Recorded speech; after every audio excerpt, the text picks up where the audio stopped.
Max Wardell, Overhead Athletics Institute. Appreciate you coming on the podcast. Thanks for having me, guys. It's been something I've been looking forward to here. So glad to connect. We've had some good discussions off camera. So I'm looking forward to seeing what I can learn from you today.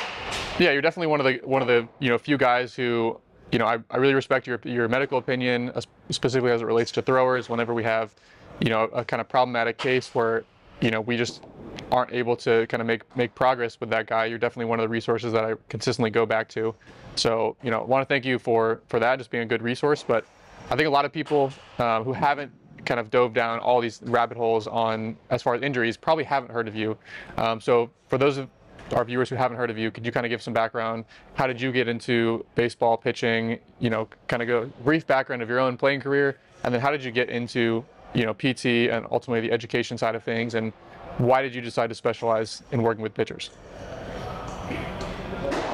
Yeah, that's a good question.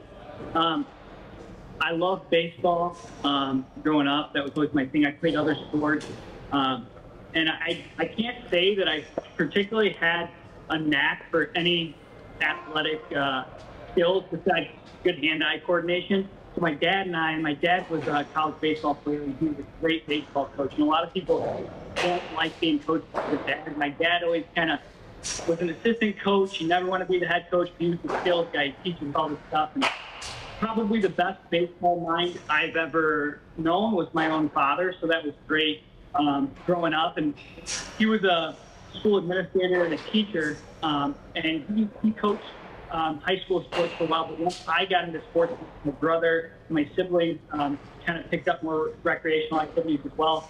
He did more of our coaching and things like that. And so in the summer, he's off all summer. He's home in the evenings. We'd hit like 400 balls in the batting cage. And we had a pole barn out back, we had an indoor batting cage. And so I was always, like a kid that was just doing baseball all year round.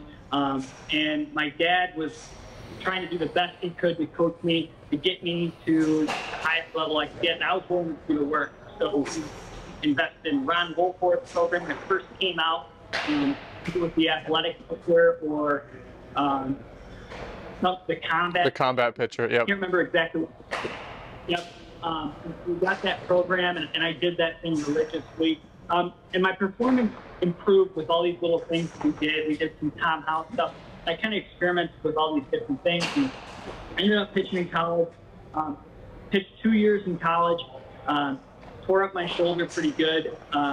Never really was healthy through my college career, which kind of leaves me in a position where I look back, not always with, feeling like, hey, I made it as far as I possibly could in baseball. I tore up my knee, had knee surgery my senior year of high school, ended up going to NAIA school, got a lot of playing time my first couple years there, and first year I played through another torn meniscus, and that kind of brings me to the PT side. I went to PT, and I never got full range of motion back after a meniscus repair, which is kind of something that's inexcusable, I guess. As a PT now, there's no way I discharge somebody with a 35-degree loss in motion, and I attribute my next meniscus in my freshman year of college. Preseason, we were doing just burpees in the weight room.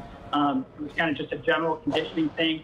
Brought my knee up towards my chest, felt a huge pop, ripped up my meniscus again. So I played through that year with a knee that would like randomly lock an extension when I was pitching. I would be completely fine. I'd throw a pitch and then boom, the knee would be stuck completely straight, and I'd have to kick as hard as I could, get it to flex. And it wasn't like extremely painful, except for when it was. And it was locked, like you couldn't physically move it. And I was like, I'm not going to sit out this season. I'm not going to redshirt. I had the opportunity to start as a freshman, so I'm going to play. Got the surgery after my freshman year, so I played a little bit of summer ball in one of the collegiate leagues in the area, and went into the next year. I got into weighted ball throwing, and no one had ever really addressed my mechanics. And I don't blame anyone for that. I just don't think people knew what they needed to do to get my throwing mechanics to a point where I didn't expose my shoulder and elbow to excessive stress. And I ended up tearing up my labrum pretty good. I was told I'd probably never throw again. I needed surgery. I saw a few different orthopedic surgeons, and one of them is actually in the area since being baseball players now. It was like, hey, I think maybe we could do something. You might need surgery. Maybe we could do something. And he sent me over to a guy named Ed Martell. And Ed was the smartest guy I've ever met in my life. I was a professional baseball player with the Yankees and Tigers organization. He was a PT, and he was just a genius. He studied mechanical engineering at Northwestern while he was in the Yankees organization. The guy was extremely smart, and his vocabulary was like through the roof. It was an awesome learning experience. I was studying exercise science at the time, and I kind of just wanted to apprentice him and follow him. So I had to reach out to him probably 3-4 times before he actually allowed me to come shadow and stuff. He would get all these inquiries all the time for people to come watch him, and he didn't even barely know how to use his cell phone. He did nothing on the internet. Outside of this local area, no one would really know him. So I shadowed him. I worked in the clinic. I did the laundry in the clinic, cleaned the bathroom and stuff like that, and tech. And then from there, I was still an undergraduate. I went through a hip surgery at that point, and ended up getting back to throwing despite having 2 elbow surgeries, a torn labrum in my shoulder, 2 knee surgeries, and a major hip. Ended up getting back to throwing as well as I did prior to my injuries. Unfortunately, by the time I really got back after all those surgeries and injuries, I was kind of at a different point in life where I was like, I'm not going to make it to major leagues. And I want to see what I can do. Because I was upset. I had been through therapy for my knee. It wasn't great. Before I saw Ed, I went through 3 months of therapy. Didn't get back to, I couldn't throw a ball over 52 miles an hour without probably a 7 or 8 out of 10 pain in my shoulder. And I was just kind of disgusted, I guess. And that kind of drove me to follow Ed's path, because I saw what PT could be, and I saw what sport-specific rehab could be. And so that's why I kind of followed that path. And in that journey, I've come across many great therapists that work with a lot of athletes and do some great things. I've been able to learn from them as well. So that's kind of been my path, kind of playing and then injury and then where I'm at today. Awesome. Yeah, I wanted to kind of bring up my next question, which was, you're one of the very few PTs that I've come across that really takes this multidisciplinary approach, where it's not just applying what you learn in PT school and going through some very basic process or just looking at the site of the pain or site of the symptoms. You have a much more kind of global view and perspective when you look at injuries and when you address injuries, where you're trying to really kind of look for the underlying mechanism, look for the underlying cause, whether it's the actual site of the injury or whether it's something else that might have contributed. So I mean, just from your book, which we can link down below for those watching, you mentioned there's a clinical eval process, there's a manual therapy process, rest and recovery, you look at throwing programs and workload, you look at their weight room programming and periodization, exercise interventions, biomechanical interventions. How did you come to this kind of global approach towards addressing injuries, and how does that maybe differ from a lot of other clinics that you've seen, or how PTs address injuries? Great question.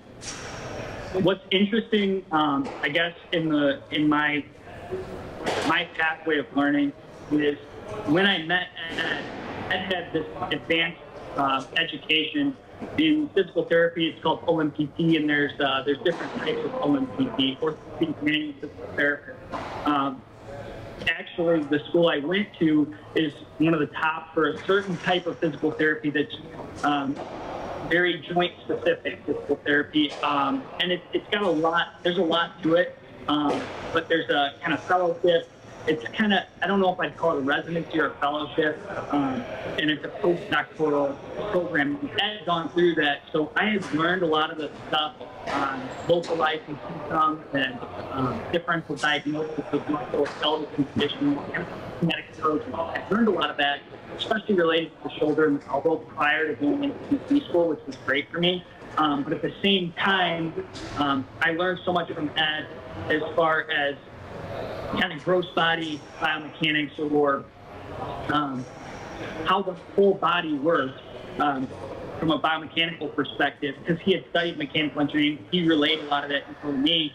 So I have to attribute a lot of my success to what he taught me early on, which was good. But since then, I've learned a lot from a lot of different people regarding more on the motor control aspects, more on the intermuscular and intramuscular coordination aspects of movement, which I really think has changed the way I think and then the way I treat patients as well. So I think the manual therapy component is always important, especially in the presence of overly stiff tissues and joints.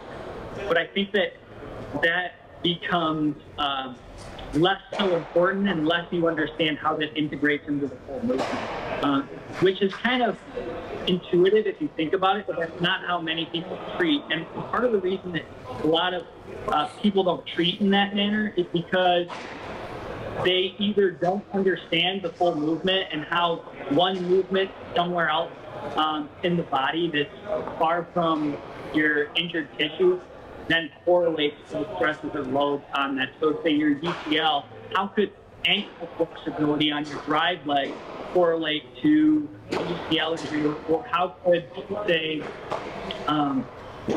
torsion in thoracic rotation lead to something that occurs at the elbow or the shoulder later in the throw? Like, those things are very important, and it requires a little bit more depth of knowledge. But also it requires sometimes more time and dedication from the athlete to really get their body in the condition it needs to be to throw. And so when you look at specific tissues and specific joints, and you see that they're not functioning well, your first inclination is like, let's get this joint or this tissue to function better in and around the area that's injured. And sometimes we look at that and we have such a focal perspective on the injury that we lose sight of everything else that could actually be the mechanism. So while I said I learned a lot about symptom localization and kind of finding the tissue that is either damaged, injured, or being compressed or traction too much, I think that's very important, but sometimes more important than that is finding the injury mechanism and then altering that mechanism. So while we could do a bunch of different tests and figure out exactly the structure that's implicated when it comes to your shoulder pain, and that's important. Sometimes it's more important to find out what's leading to you overloading that. And I think that's where kind of all these coaches kind of start to fit together from an injury perspective, but also from a performance perspective, particularly if you think of this thing like a chain, the kinetic chain, but if one link in the chain is a little bit weak, we've got to do some isolated training for that link. On the opposite side of that, the antithesis would be if your kinetic chain, you don't transfer energy well from segment to segment, then you also have to kind of divert some energy and some emphasis to that. And one, I think, can be more important than the other at different stage in progression for an athlete. Yeah, I think you bring up a bunch of really important points there. As far as on the therapy side, a lot of PTs or chiros or athletic trainers, like, they kind of get tunnel vision sometimes, as far as like they're well trained in how to treat and address the specific side of the injury, but almost don't have the ability to zoom out and kind of look with a global perspective on, hey, what might be contributing to this specific issue. It's like, okay, your elbow hurts, but why is your elbow paying the cost? And what is causing that elbow to pay the cost? Bicep tendonitis doesn't just happen because it happened. Like, there's always a reason for why that tissue is irritated. Something is irritating that tissue, mechanically or structurally. Like, there's a reason why an injury happens or a tissue aggravation happens. And I see the same thing from a pitching coach standpoint, where they see, issue with the glove arm, issue with the lead leg, and so they just immediately start doing glove arm drills or lead leg drills versus trying to backwards, trying to trace it back. Like, okay, what is causing this lead leg issue? What is causing you to fly open? What is causing your glove arm to pull off really hard, or your head to whip? So it's not just it's not just the therapy side. It's honestly like every single discipline. The strength and conditioning professional, it's the pitching coach, it's the therapists. What would be your advice to obviously in your case, like you have a very in-depth knowledge and you can kind of address all these pieces yourself, but is that realistic for the average professional to be able to have that type of in-depth knowledge from the strength side, from the throwing side, or do we need to have a better system of communicating between departments? For example, in a major league organization, you have the strength coaches, you have the trainers, you have pitching coaches. Is the solution that you just make the trainers know everything to know about mechanics and everything to know about strength training, or is the solution to improve the communication between the departments, or some combination? I think you kind of nailed it there at the end, which is improve the communication between the departments. Now, like, there's a lot of great resources for people now, and I've heard you talk about this as well. Like, when you started kind of this process of your development, there wasn't all of these resources available online. There wasn't the information that's now out there, and I'm sure that was probably one of your driving forces to do what you do now. And it was the same for me. Now I think that there is a little bit of information overload for a lot of athletes too. And that's why I think somebody that can kind of quarterback the whole system is important. And that doesn't mean that it has to be somebody that knows every aspect of every. And I'm not a nutritionist, I'm not a dietitian, nor am I a sports psychologist, and I'm happy to refer to those people when necessary. Do I know enough about them to handle some minor things or give some advice? Yeah, for sure. But that's not my area of expertise. At this point, I mean, I'm happy with kind of becoming the expert in a little different realm of this kind of holistic approach. But I think you have to have a knowledge of all of the aspects to be able to kind of be effective in your approach. Like you have to have a little bit of the general knowledge and the basics in all of the aspects to be effective. But you have to be okay with referring to the expert.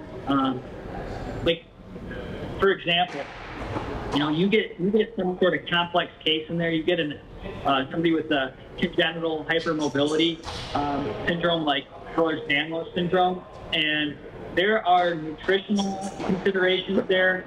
There are probably some psychological considerations. You're also talking about, hey, they need to probably see an internist or internal medicine doctors just to start to rule out maybe some of the internal organ pathology or just systemic issues that can be correlated with that. So sometimes, you know, and you can't know all the regions that well. It's like, for me, if I can get good at the biomechanics aspect, which correlates then again to the manual therapy aspect, as well as the strength and conditioning aspect, I've kind of hit some of those areas, and I've always tried to learn more on the nutrition side. But a lot of times, I think you just need somebody that's going to quarterback the whole thing and oversee the whole progression, because if you don't have that, you end up falling down a lot of the rabbit holes. And I did it myself. You know, it's like your pursuit of knowledge. That's why I went into exercise science in school, not because I wanted to be an exercise scientist. I actually just wanted to figure out how I could grow better, because I wanted to pitch in major leagues. So, yeah. I guess that's the perspective there. I was in the exact same boat as you, as far as like, I didn't know what to major in college, and once I realized you could major in exercise science, I was like, okay, if that helps me 1% towards my goal of, you know, pitching professionally, I'm going to do that. So I literally studied exercise science for the sole purpose of maybe one of the 50 classes I would learn one thing, and that would be worth it. So I went in with the exact same approach as you, not because I wanted to, you know, be a kinesiologist or, you know, study or be an exercise scientist long term. But you bring up a lot of important points there. Specifically with, you know, you can't know everything. And I had a Division I, well-known Division I pitching coach call me last year, and he was like, you know, I've gotten results for 25 years, but there's all this new age information coming out, and it's just so hard to keep up with, and like, there's new technology every other month, it feels like he was feeling overwhelmed, like, how do I keep up with all this stuff?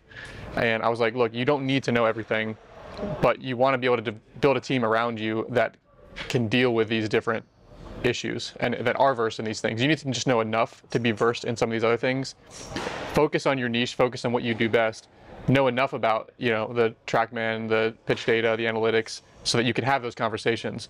But you need to have someone on your team or somebody you can refer to who is an expert in those different facets. So, for example, on our end, like, we have a very stringent hiring process. We want to find, young coaches who are very intelligent, have a ton of, diverse experiences. They've transformed themselves. They've reached some level of accomplishment in their own careers, and they have some sort of coaching experience. But even when we get those like stud young coaches, they don't know enough to just immediately slot in and be a coach for us. So we were like, how do we get a coach up to speed to where they do have a proficient knowledge in all these different arenas? Again, we're not going to make them an expert, but what we came up with was, we call it Tread U, and essentially it's a 12-week crash course they're taking like 30 different courses in this 12-week period. Let's get you up to speed on what you need to know about nutrition, what you need to know about sports psychology, what you need to know about biomechanics, what you need to know about, anatomy, knowing they're going to have their one specific niche that they're really good at. And we're going to send them mostly athletes that fit kind of that mold, that fit best in their niche, and knowing that we have the resources throughout the entire company for them to go to, where there's a really specific sports psychology issue, really specific nutritional issue, really specific, biomechanical or analytics or data related or pitch design issue.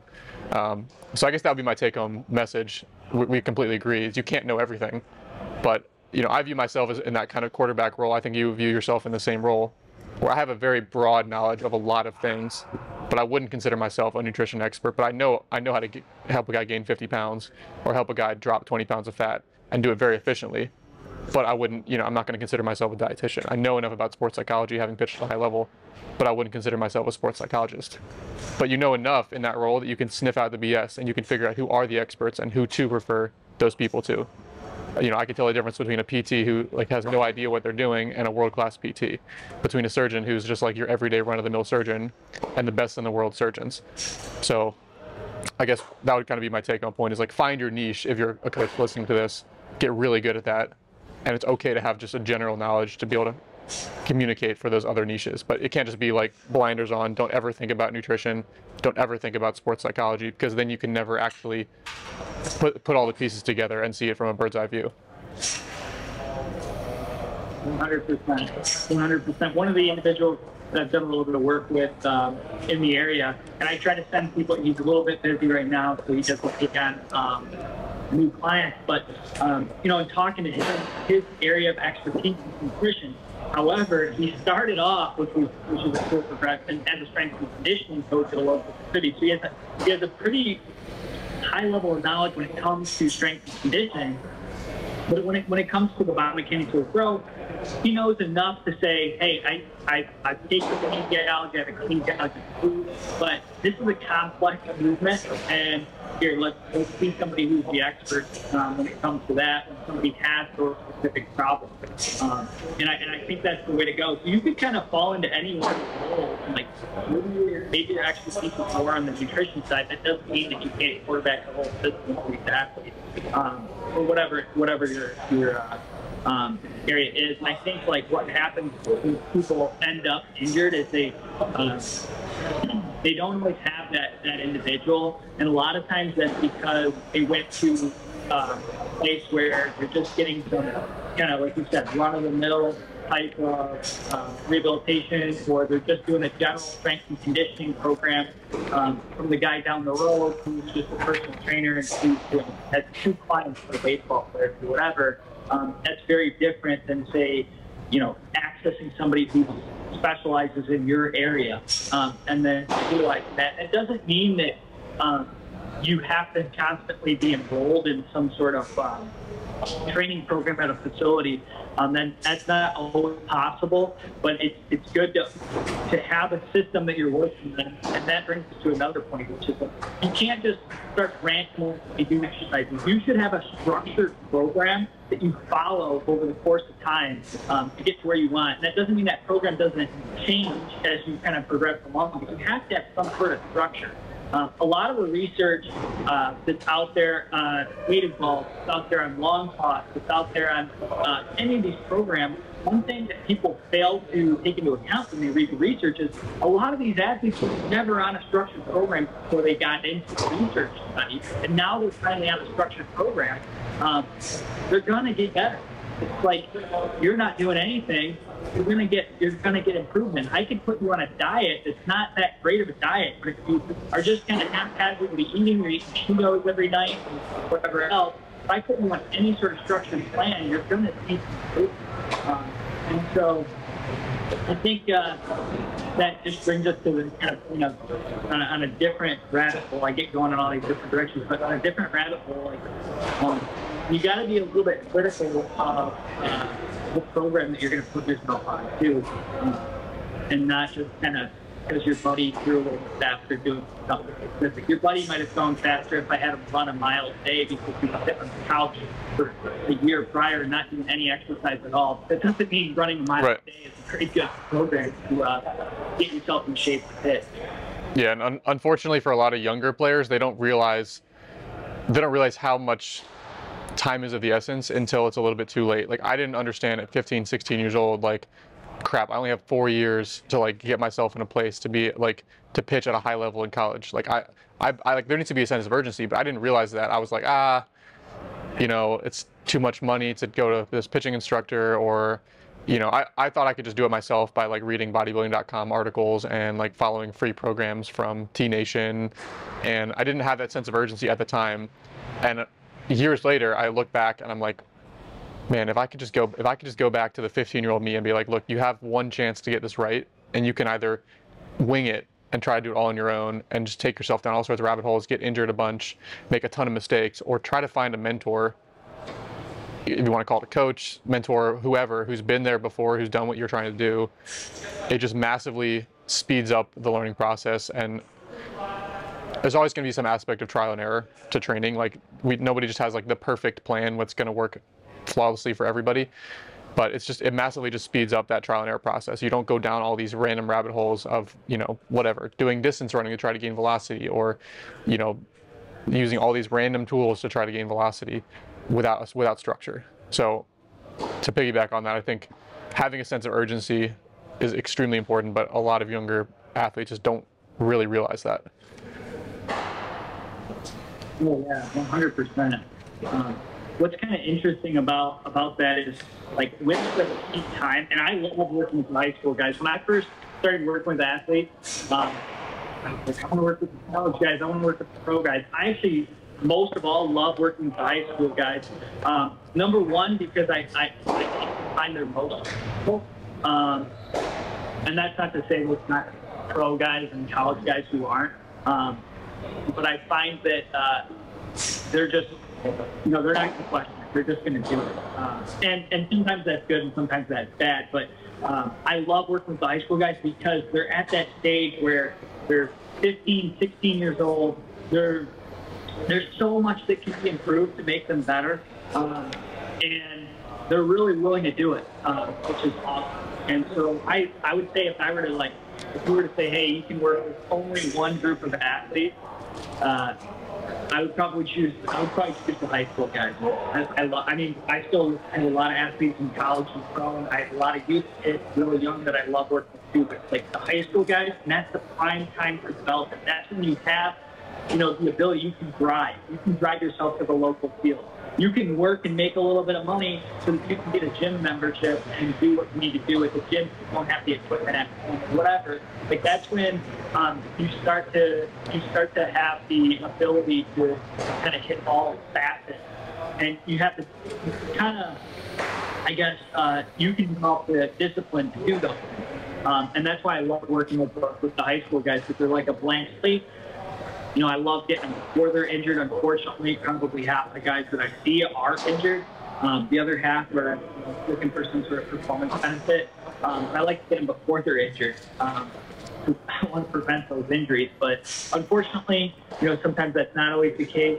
Hopefully, most of the kids that I can access in the future, we can kind of prevent some of these injuries and things like I kind of talked about with my career in the beginning. But I think that high school kids, like, if they could get on a good program that's structured, they can make huge moves. And I think that's one of the reasons why, like in Michigan, and I'm sure it's the same way where you're at, the last few years, as far as like throwing velocity and like just overall skill, I think like they're the best that probably baseball's ever been in Michigan. Like, I remember when I was a freshman in high school, Michigan's not known for high school baseball, you know, comparatively to a lot of other states. But I think we had 7 high schoolers drafted in the draft my senior year, and there were probably 8, maybe 9 kids that touched 90 miles an hour off the mound in high school in the entire state. When I was a freshman, there might have been 1 or 2. There was a kid down the road that went to Toledo, and then one that went to U of M that I remember pretty hard. And then when we went on to my senior year, there was 7. I bet there was probably, if I had to guess, 45, 50 kids in the state that threw that hard in high school, which was pretty awesome. I probably worked with 12 of them. The more kids I worked with that threw that speed than there was in the entire state that threw that speed when I was a senior, and that wasn't that long ago. So I think kids have gotten access to a lot better training tools, which is exceptional, and I think that that's elevated the overall level of play. But I still think that there's a lot of kids that kind of get lost in the mix that don't have a good program, and I think a lot of kids that did get to that could even be much higher had they been on, you know, an even better program like you're talking about. So you touched on a number of things there, but I kind of want to shift the conversation to UCL injuries specifically. You mentioned obviously like players are throwing harder. Like there's no denying it at every level, college, professional, and at the high school level. You know, it's the same here. I mean, and even again remotely, we work with hundreds of high school pitchers around the country right now, and we have guys throwing 95 in high school. We have multiple guys throwing 95, a couple throwing 96, dozens of guys throwing 90 plus. You just didn't see that 10 years ago. So guys are throwing significantly harder. But how would you connect that to the rise in elbow injuries, specifically the rise in UCL pathology? Is that specifically just because guys are throwing harder? Is it a lack of programming? What do you see as kind of the main culprit for the rise in UCL injuries? And then if we can kind of get into some of the major mistakes that you see throughout the process. Once a guy does have a UCL injury, what are the mistakes through, you know, the diagnosis, the initial treatment, and the return to throwing? That's a big question. I don't think we can attribute it to throwing harder per se. I think that we can attribute some of it to throwing harder. There's an interesting infographic I saw recently, which was the trend in usage of radar guns going up, and like within like 8 years of that, the trend in overall throwing injuries kind of coinciding with that. Which is rather interesting. So I don't know that it's the velocity per se that's leading to these kids getting injured, although I hear people report that a lot. I think the idea more so is that people are trying to throw harder consistently throughout the year, and I think that's more of a culprit. And that's not easy to parse out. Like if you were to conduct some sort of research study, it's really easy to look at pitch count, and that's why we have so much pitch count data. It's really hard to look at some of the more intricate variables that really relate to injury. So I don't know that it's necessarily velocity always, although that may play, and that probably does play some of a role. Like as you throw harder, that's going to be more stress. However, I think it's probably more so people attempting to throw harder all the time. Like that radar gun's on. If that radar gun's on me once a week for the whole year, that's going to be a problem. If that radar gun is on me, you know, for 3 months or 6 months kind of space where I'm trying to throw hard, whatever it is, that's a little bit different, especially because I'm going to have up days and I'm going to have down days. And if I'm trying to throw my absolute hardest because I'm a high school kid and I want to hit, you know, 88 miles an hour, whatever it is, I'm going to gun it my hardest because that radar gun's there, and who knows, today could be the day. And so I think just the prevalence of trying to throw fast, like all the time, has increased velocity on average, probably also increased injury risk. Because we're not like adjusting the training load based on recovery for these kids. A lot of times they're in a generic program where they're just going and like, hey, Sundays, my coach has the radar gun, so I'm going to just gun it on Sunday every time. Even if I threw on Friday pretty hard, or I was with my, you know, high school team on Friday, but now Sunday I'm with my my summer team. I'm gonna fire the ball. And it's like, okay, you threw 40 pitches on Friday, and you threw, simulated game, and now you come in Sunday and fire the ball. You're asking for anything at that point. So I think that probably part of it is due to the velocity, and that's where the strength component comes in, and the mechanical efficiency component comes in. You could increase, if you're throwing at a certain speed, you can increase the velocity towards your ceiling for your mechanics.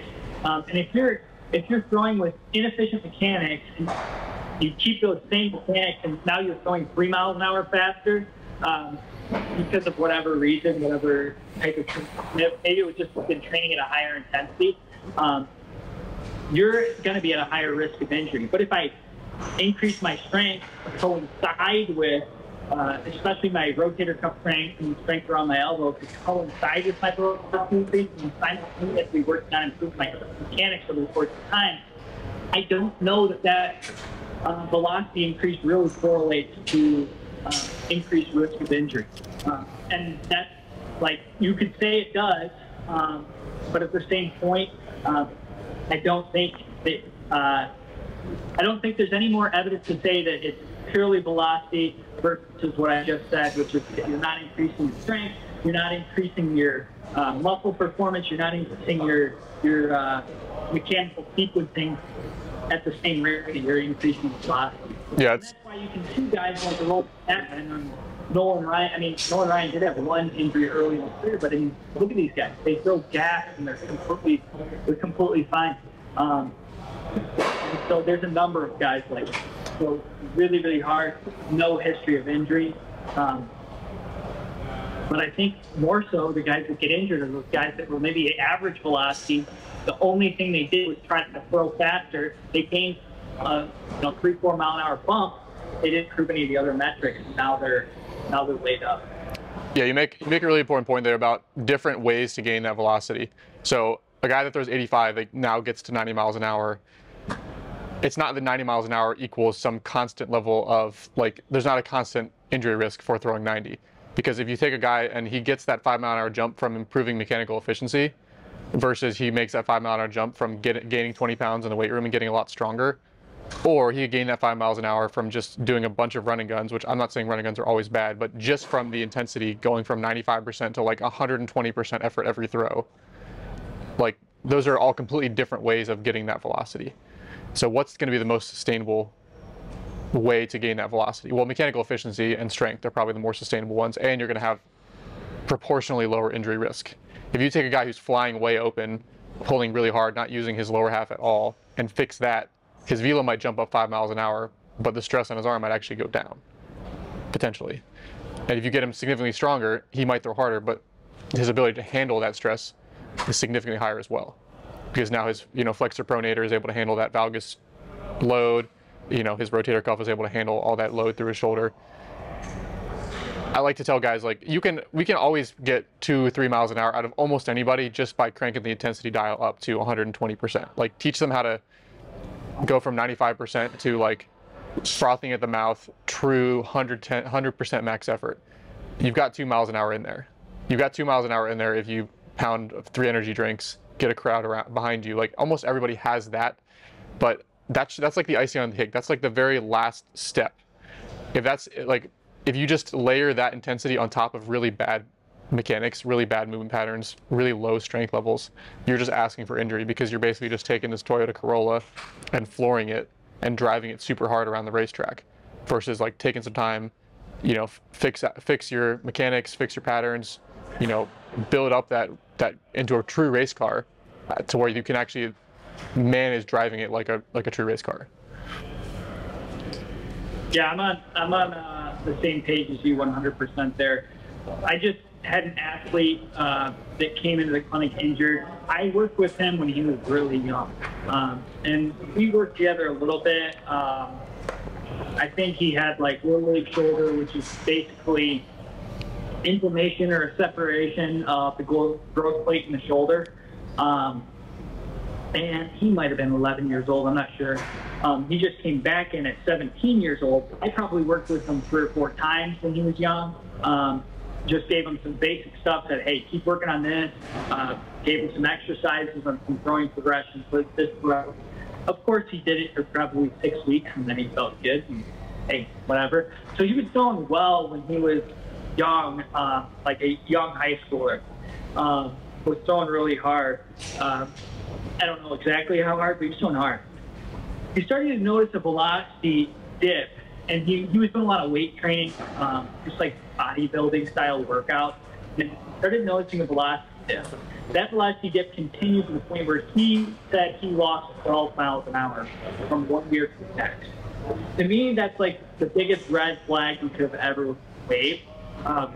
His thought was, I need to just increase my speed. So he jumped on this high intensity throwing program where they were doing, it was a weighted ball throwing program, but they were doing like, it was mainly just throw the balls as hard as you can. Basically the problem. Never corrected his mechanics. I watched the throws, and his mechanics really didn't change from when he was throwing really slow to at the end of the program, he topped up like 6 or 7 miles an hour. So he's like, yeah, I'm getting better, but I'm nowhere near where I used to be. I'm still 5 miles an hour less than I was a year and a half ago. Velocity popped up 6 or 7 miles an hour, and then he tore his UCL. So,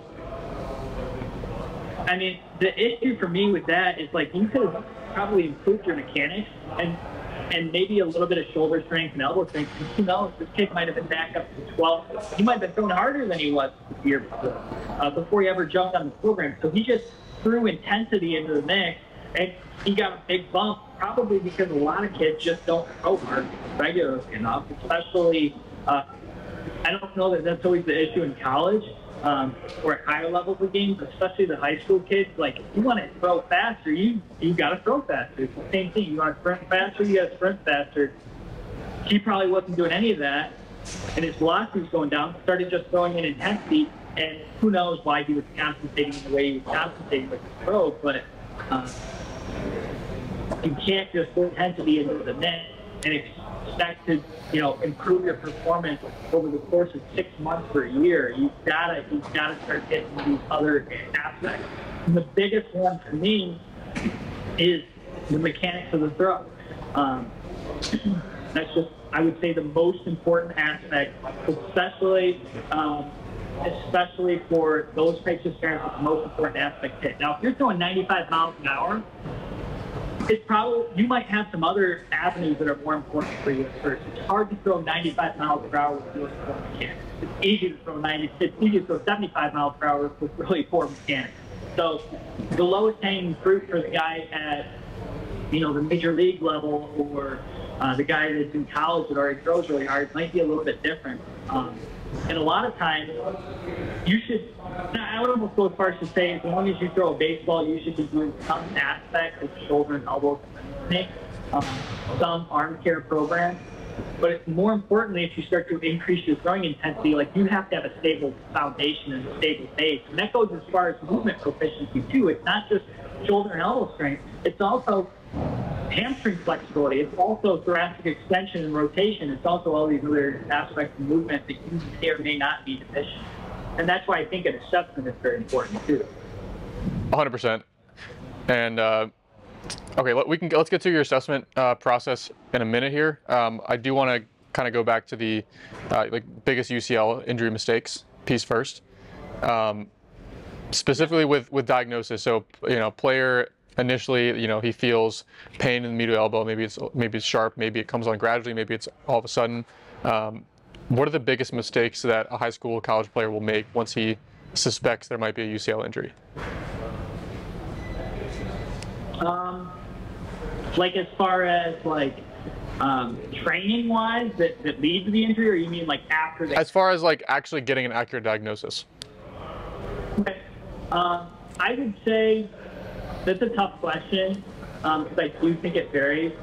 I would say the first thing that people do, especially if they've had a previous injury, is they freak out a little bit too much.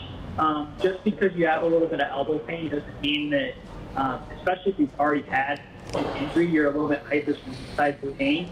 If it's like a definite injury where you're like, man, this is no joke, not just a little bit of soreness from the inside of your elbow, but this has been going on for a while and it's progressively getting worse, or it had one traumatic incident where I felt the top thinging down the hand, I would say the first thing you want to do is seek out somebody who sees a lot of throwers. That's by far the biggest mistake. I had, and this is a sad case. This kid ended up not playing it. This kid came in. He had a medial elbow injury. He popped the girdle plate off. He was a little bit younger. He popped the girdle plate off. He came in after surgery where they put pins. So we talked. The same things that lead to that growth plate injury in the upper cat are the same things that only do UCL. That's why it's very important if you have that, and that injury will heal, you correct these issues. Well, the kid was doing fine, but the screw was giving him a bit of an issue. He wanted to get the screw out. Well, the doctor who put the screw in kind of pawned him off onto a different doctor. And that doctor, I don't know if they had ever seen baseball players or throwing athletes. My suspicion is that this physician had not. She went in to take the screw out, very simple procedure, did an ulnar nerve relief, which we usually don't do in our baseball players. Most of the surgery is like an ulnar nerve transposition where they move the nerve, and you really only want to do the release if it's really indicated. She thought the nerve was compressed, that was causing some symptoms. Did not do a transposition on the nerve, released it. He had pretty bad nerve symptoms after that he did not really have prior to. And he said, I'm done. He was 16 at that point. He was a good, really good athlete, good baseball player. So I think that's a big issue. I've also seen the same thing in older guys. I had a UCL that I rehabilitated this year, post-operative. Man, I looked at the MRI, and by no means am I an expert at reading MRI, but I looked at the MRI, and I looked at the report, which was actually done by a musculoskeletal radiologist, not just a general radiologist. And I looked at the procedure that was done, and I was just like, man, this kid had a partial tear of his proximal portion of the UCL. And like they didn't even try to, he was young too, he was a high school kid. They didn't even try to do anything conservative with it. It wasn't a significant, like it wasn't a full rupture or anything like that. He had pain over the course of the season, shut down for 1 month while the doctors, they just went in and did the surgery. Was it the right call? Was it not the right call? I don't know, but I would have gotten a second opinion.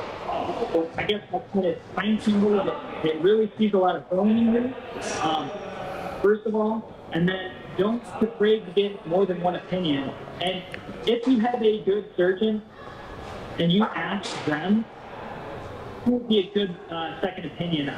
Before I do anything, I would like a second opinion. They will give you. They get upset about you asking the question. It's probably not the person I would want doing the surgery to begin with.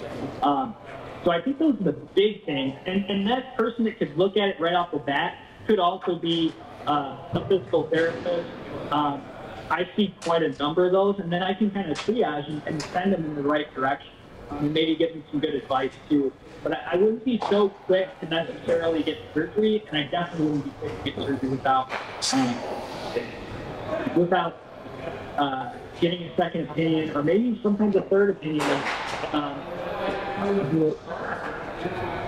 That may be enlightening for you, I guess. Gotcha. Especially if you've seen somebody and you're like, they basically gave you the doomsday talk. You see somebody else, and like, for 6 weeks, and we'll get you a PRP and next whatever. I think that a few opinions is warranted, especially if you're not too sure where to go or whatever. Yeah, 100% agree with you as far as like finding someone who has experience with throwers, which is very difficult for a lot of guys, depending on what part of the country they're in, is finding, the guy who's seen hundreds of these or thousands of these, and not just run-of-the-mill guy who he sees one of these every other year. For me, having gone through a UCL primary repair, having gone through the whole, ups and downs, like misdiagnosis, I definitely have some thoughts as well. I guess the first one is, the site of the tear, right? So proximal, mid-substance, distal. We know now that partial proximal UCL tears have a much higher success rate with conservative treatment than, you know, grade 2 or more severe like distal tears. So, you know, you mentioned like there would be some surgeons that just go straight into surgery, but at the same time there will be surgeons that will, you know, they'll recommend conservative treatment for like a 95-mile-an-hour guy with like a significant distal grade 2 sprain, and you're just like, I don't know if I've ever seen one of those like conservatively come back. Maybe you have, for a high-level guy. So, you know, again, for me, it's always like, let's get multiple opinions from really qualified people. But what are your thoughts about the proximal versus distal type of UCL sprain? And have you seen, you know, in your anecdotal experience, those numbers kind of backed up with what the research says? Yeah, actually, I see more non-operative UCL tears than operative ones. And that maybe do more high school athletes than anything. It may also be the surgeon's confidence in me, which is awesome. But I think like the trend is really going towards non-operative care for a lot of UCL tears. Until you fail with the conservative approach, or unless you have like a complete rupture, I still say give it a run. Now, if you're Justin Verlander and you have a partial distal tear, you know, that's different than say your high school kid or even your college kid who's on the brink of you know, pro baseball type of thing. I would say in my anecdotal experience, or you could call it anecdata experience, I would say that proximal tears definitely do better than the distal tears, although I've seen good success with partial distal tears, non-operative as well. As far as the PRP injections go and some of the other things they're doing, I don't think there's any real research on the stem cell injections. However, I wouldn't be opposed if somebody said, hey, should I get this? You know, it can be costly for you, but it may help you. Same thing I kind of say with the PRP. And it's hard to say then because somebody's anatomy is different. Like your anatomy is a little bit different than mine, and like it's hard to say what aspect of the UCL actually has some amount of blood supply. Usually it's the proximal third or the proximal half that has better blood supply, therefore better healing. That doesn't mean that distal aspect doesn't have blood supply, you can feel it as well. And that's kind of like a personal decision people would have to make. It's like, am I willing to give it a little bit of time? And that time may mean that I have to get 8 months or something like that. What I'll say is if you do the right things as far as exercises and progression after, it's only going to help you if you do end up needing a procedure later on. And because you have a partial tear, it's either to heal, you are at a higher risk of a re-tear or a full rupture later on. But you're also at a risk of a re-rupture if you've had surgery too. So I think with the primary repair, did you have an internal brace put in yours too? Yes. Yep, internal brace. Yeah, I had something as well. I was probably the first, I think I'm probably the first guy in Michigan to get it done, at least by a surgeon in this area. And when I had it done, like the surgeon was like, hey, great guy. And I was kind of at a different point in my career at that point. He was like, hey, I've never actually done one of these. I learned it from Dugas down in Alabama, and he was good buddies with Ed, who I mentioned earlier. And he was like, I really want to do it. I think it'll do well. And he did it, and it did well. I was willing to take the risk because I knew at that point I was certain things. If I was in a different point in my career, I wouldn't have done it, and he wouldn't have even offered it.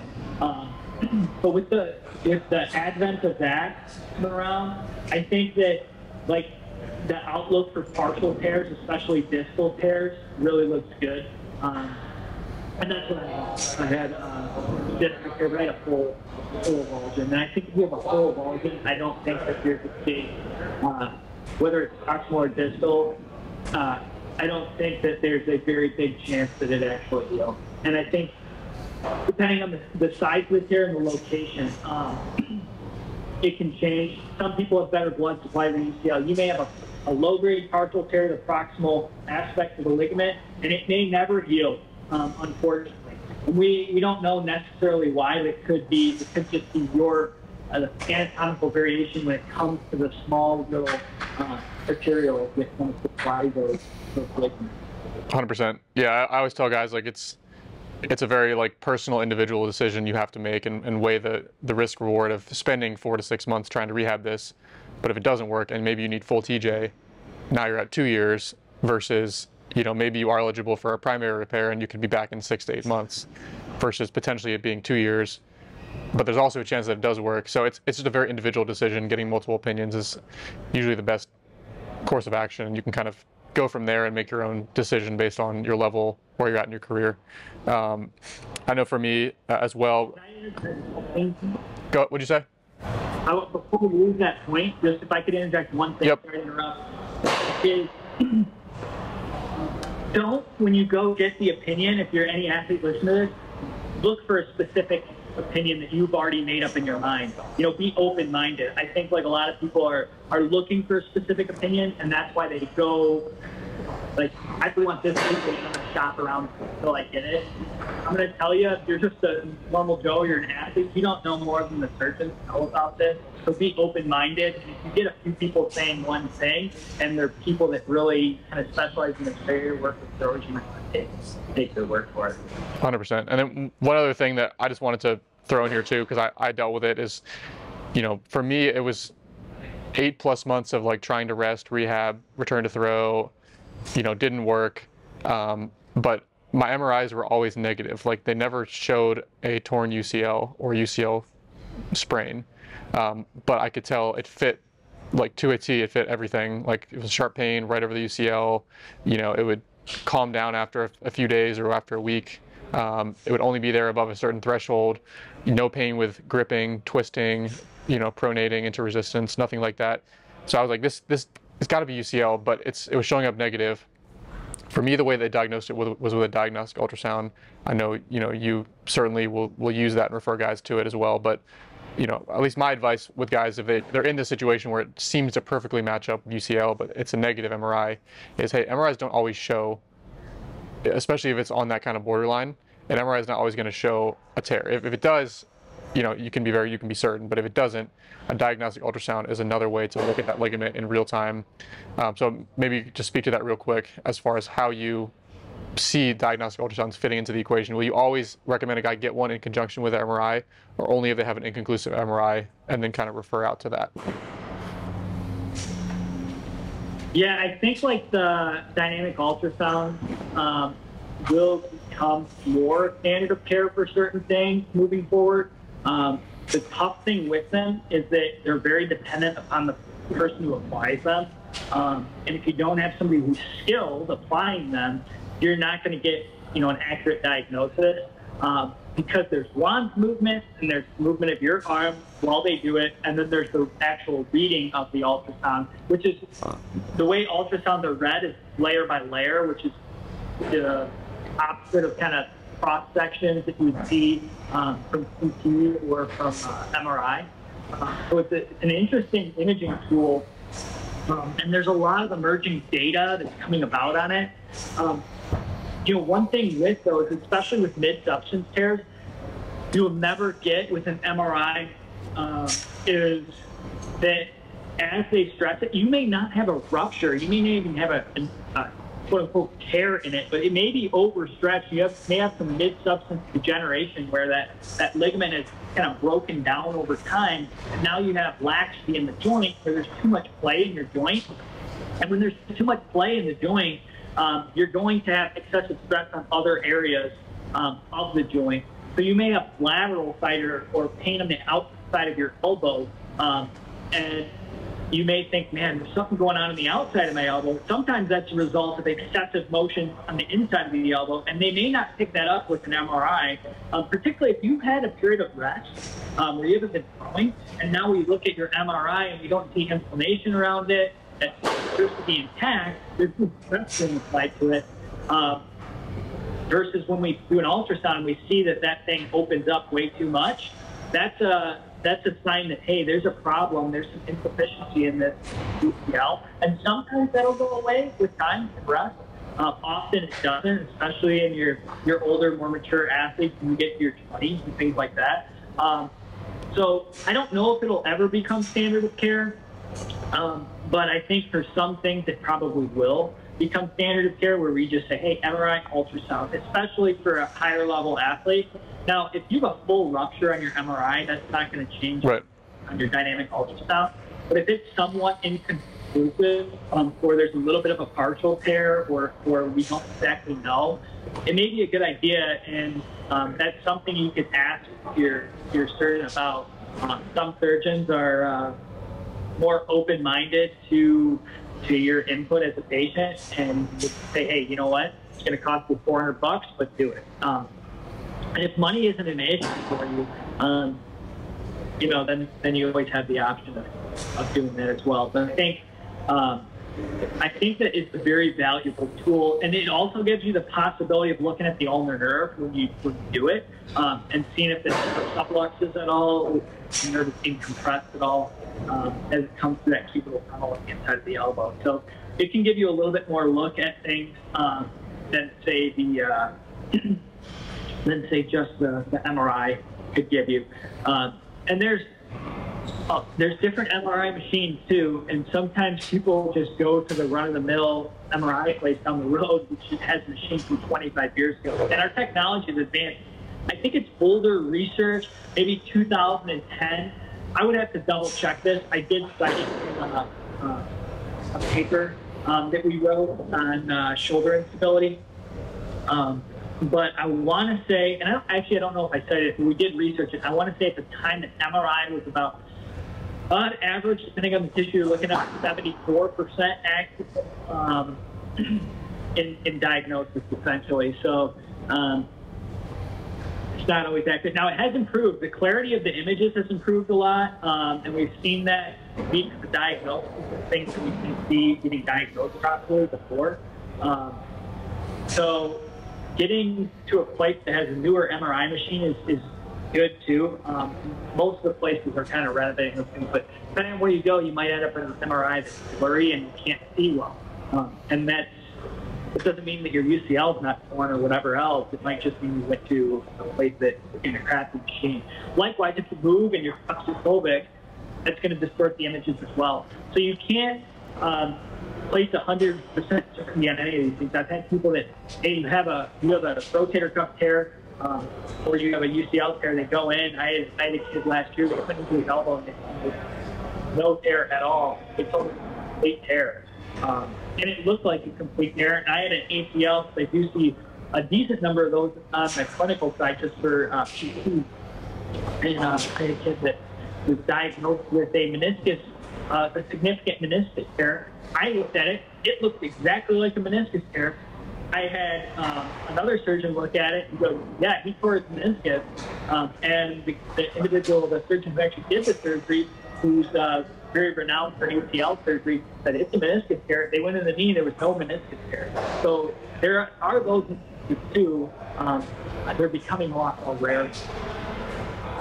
Gotcha. Yeah, just to kind of move through. Are there any just general tips you'd also have, like once somebody has gotten, UCL surgery, let's say they got a primary repair, let's say they got TJ, what are one or two tips that you might give an athlete, just like, hey, let's look out for these common mistakes that people make throughout the process?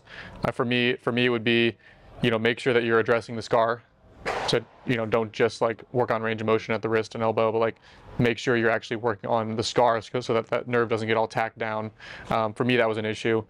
And, make sure when you start the actual return to throwing, don't just use a very bland distance-based throwing program, 10 throws at 60 feet, 10 throws at 75 feet, 10 throws at 120 feet, because again, that's not really high resolution enough of a plan to account for that gradual stress.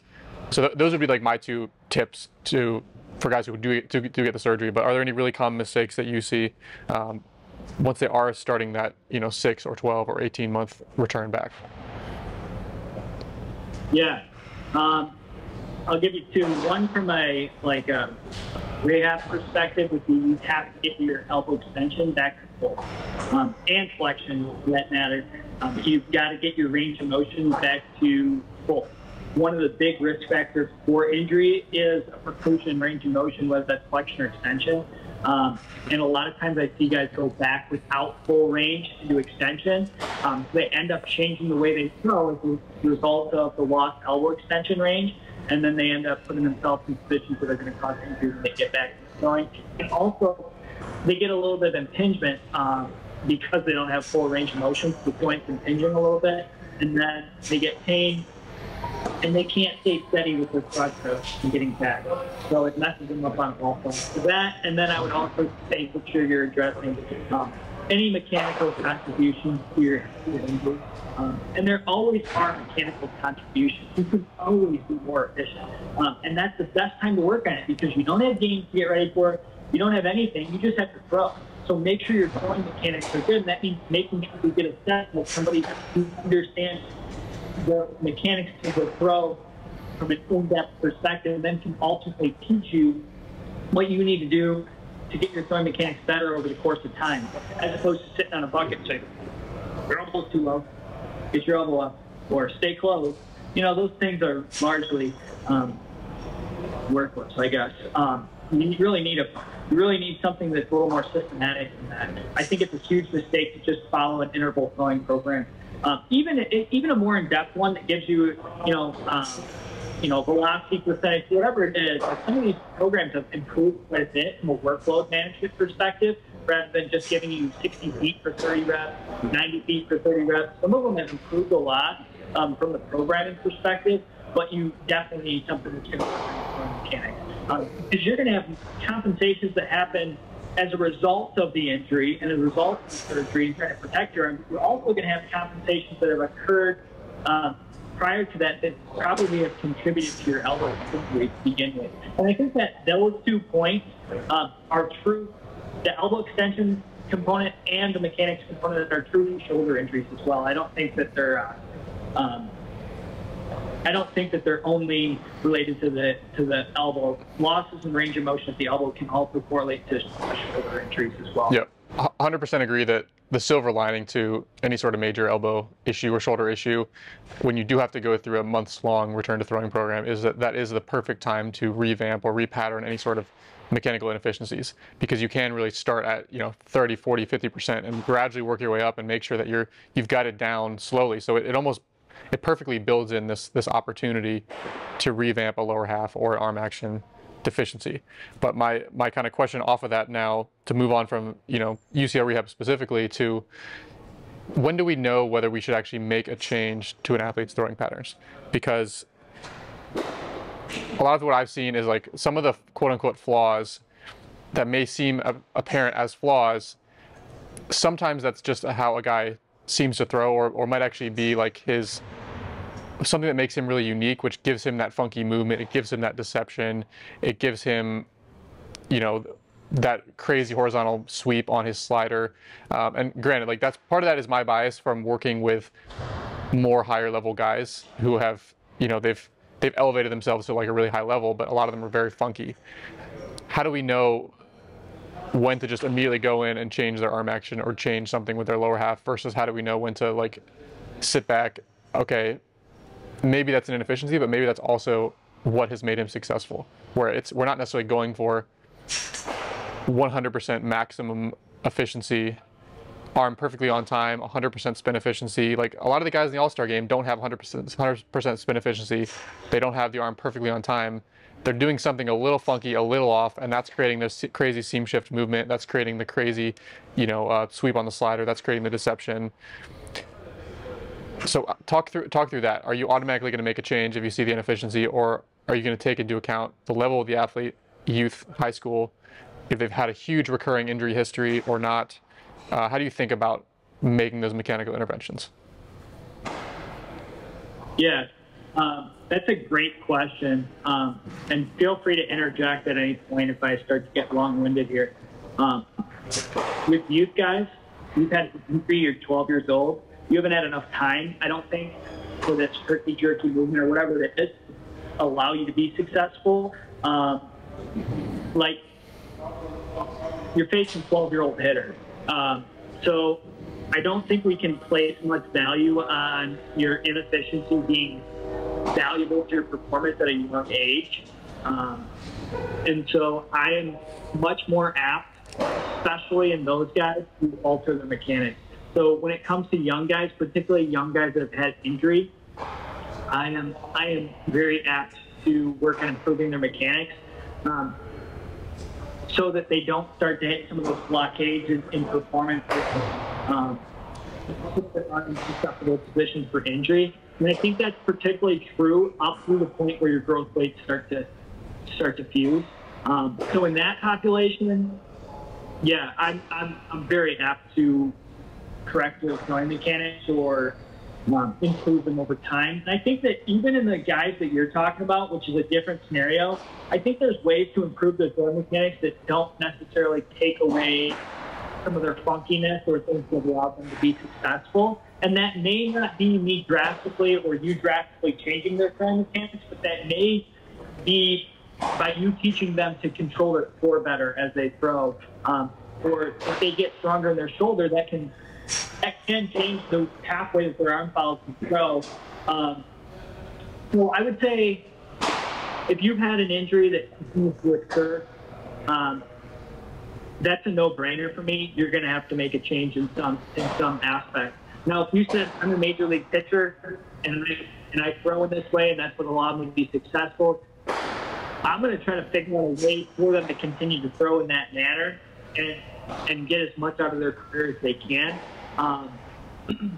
But there's probably going to be some changes that they make. Now, if you're talking about from a performance standpoint, something to me is, hey, I just want to get 1 or 2% better versus I'm not going to get to the next level unless I make some sort of. I'm going 90 miles an hour. I'm 5'11". I'm right-handed.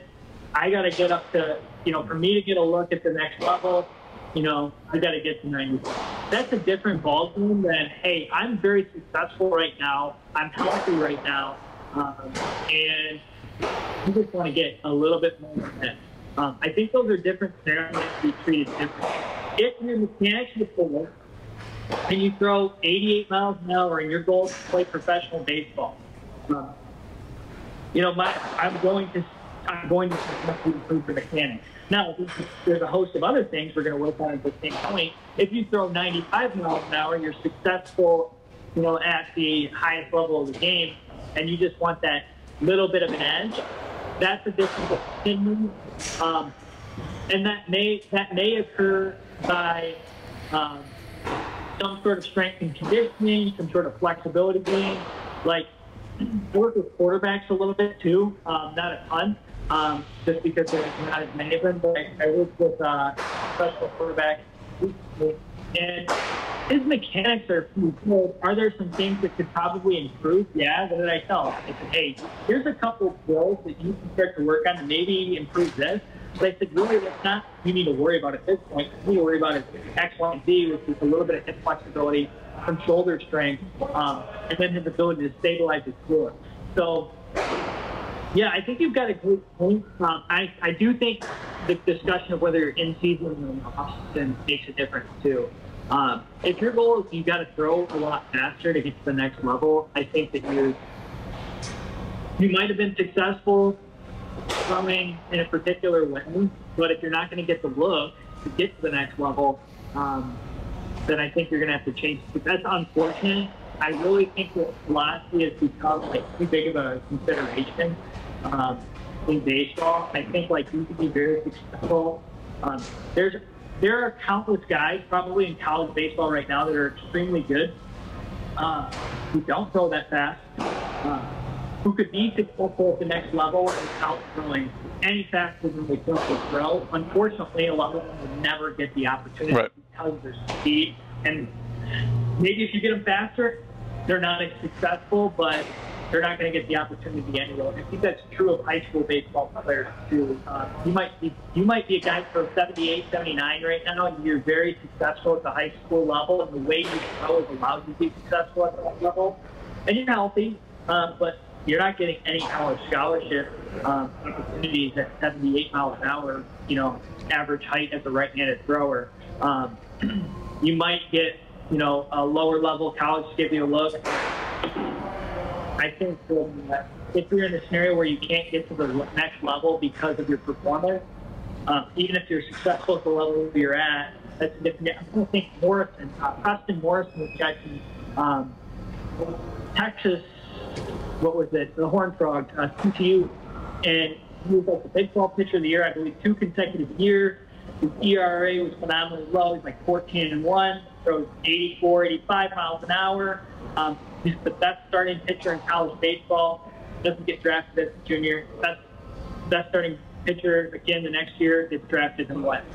17th. That might be off my numbers, but gets drafted a little bit later, despite the fact that he was very good. And I think that's unfortunate that the game has moved in that way in some respects.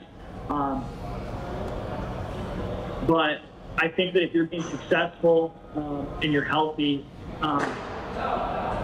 you would have to think long and hard before you made any drastic changes to your mechanics. Now, if you've had the injuries, I think that's a different ballgame. And that's most of the kids I see are either the young kids that just don't have the performance to get to the next level, whether that's velocity or consistency, or they're the guys that have had the injuries. And that's the perspective. Yep.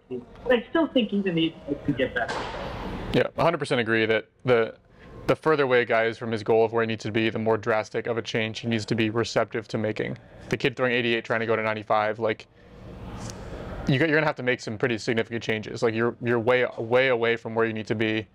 And if that's major mechanical changes or major changes to your mobility or in the weight room, like, you're going to have to be willing to take that chance. Because versus the guy who's already throwing 95, like, maybe he gets hurt, maybe he, strains his rotator cuff, and you get him healthy, and then we can continue doing what you're doing, knowing that, like, just getting you healthy, you're going to be where you need to be, versus the guy throwing 88, just getting him healthy is not enough. We need that and then a lot more. So I definitely agree that, like, the level of the athlete and the specific situation will dictate a lot of that.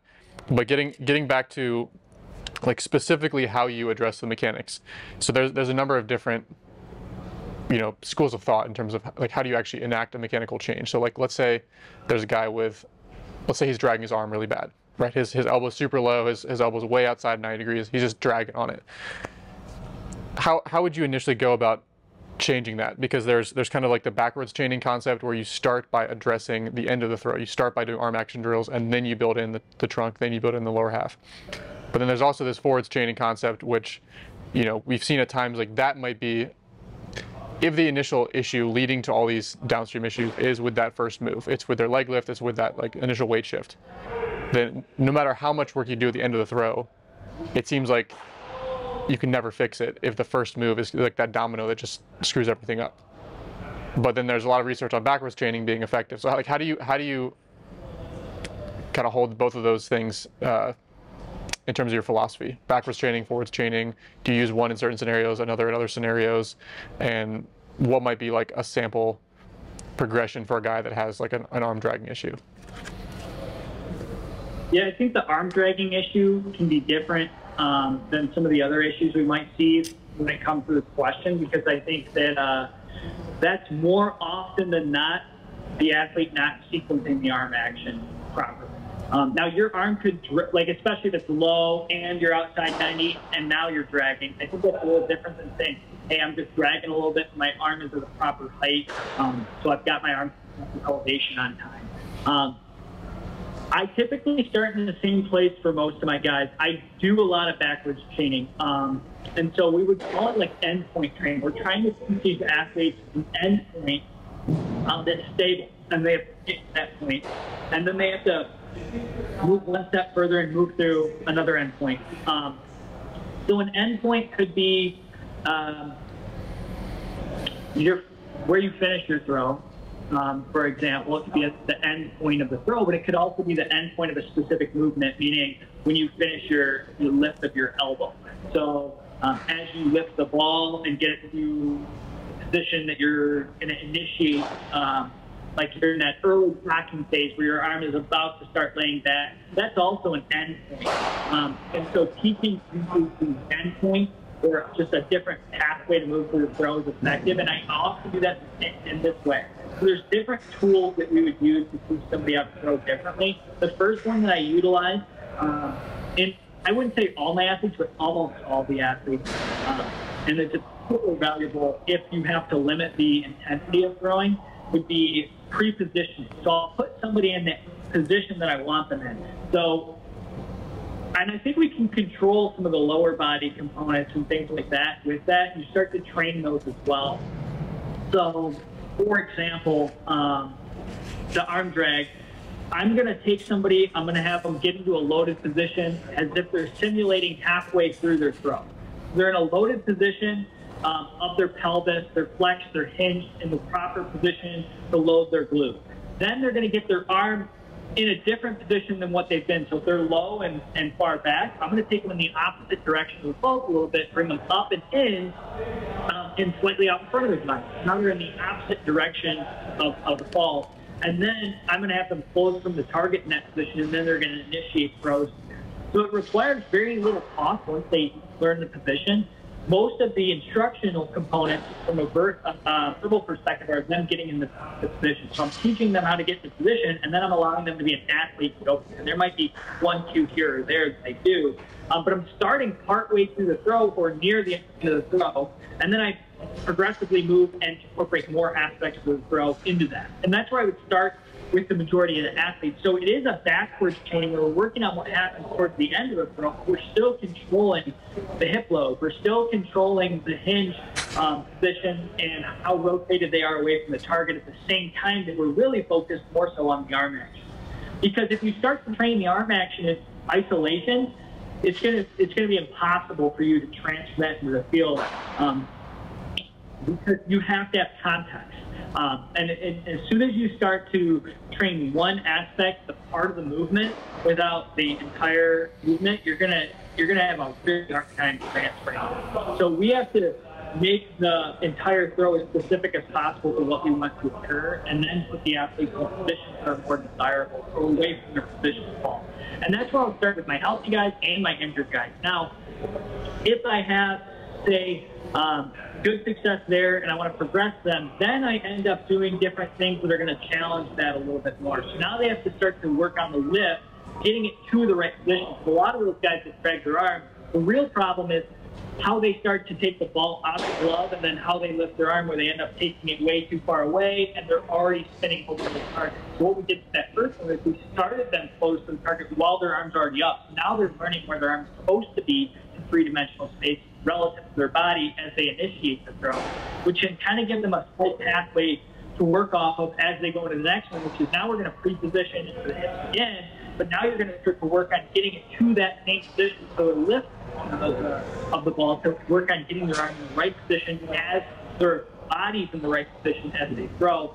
And I think that there is another valuable piece that's not always applicable for your injured population right away, which is starting to put them near positions of injury or positions of fault and having them initiate out of those positions can be effective too. So if your elbow is low and you start to drag with your elbow low, I might start with your elbow low and have you initiate the throw by bringing it up. And so this is the start of the progression, so you learn to get it from a poor position to a good position. And then I think there is some value too in what we would call like facilitation of the fault, which is like basically making the fault worse, if you will. So if you make the fault worse, say your arm drags and is low, I can have you start facing backwards to the target. You have to jump, pivot, and throw. That extra rotational sport backpedal in the throw.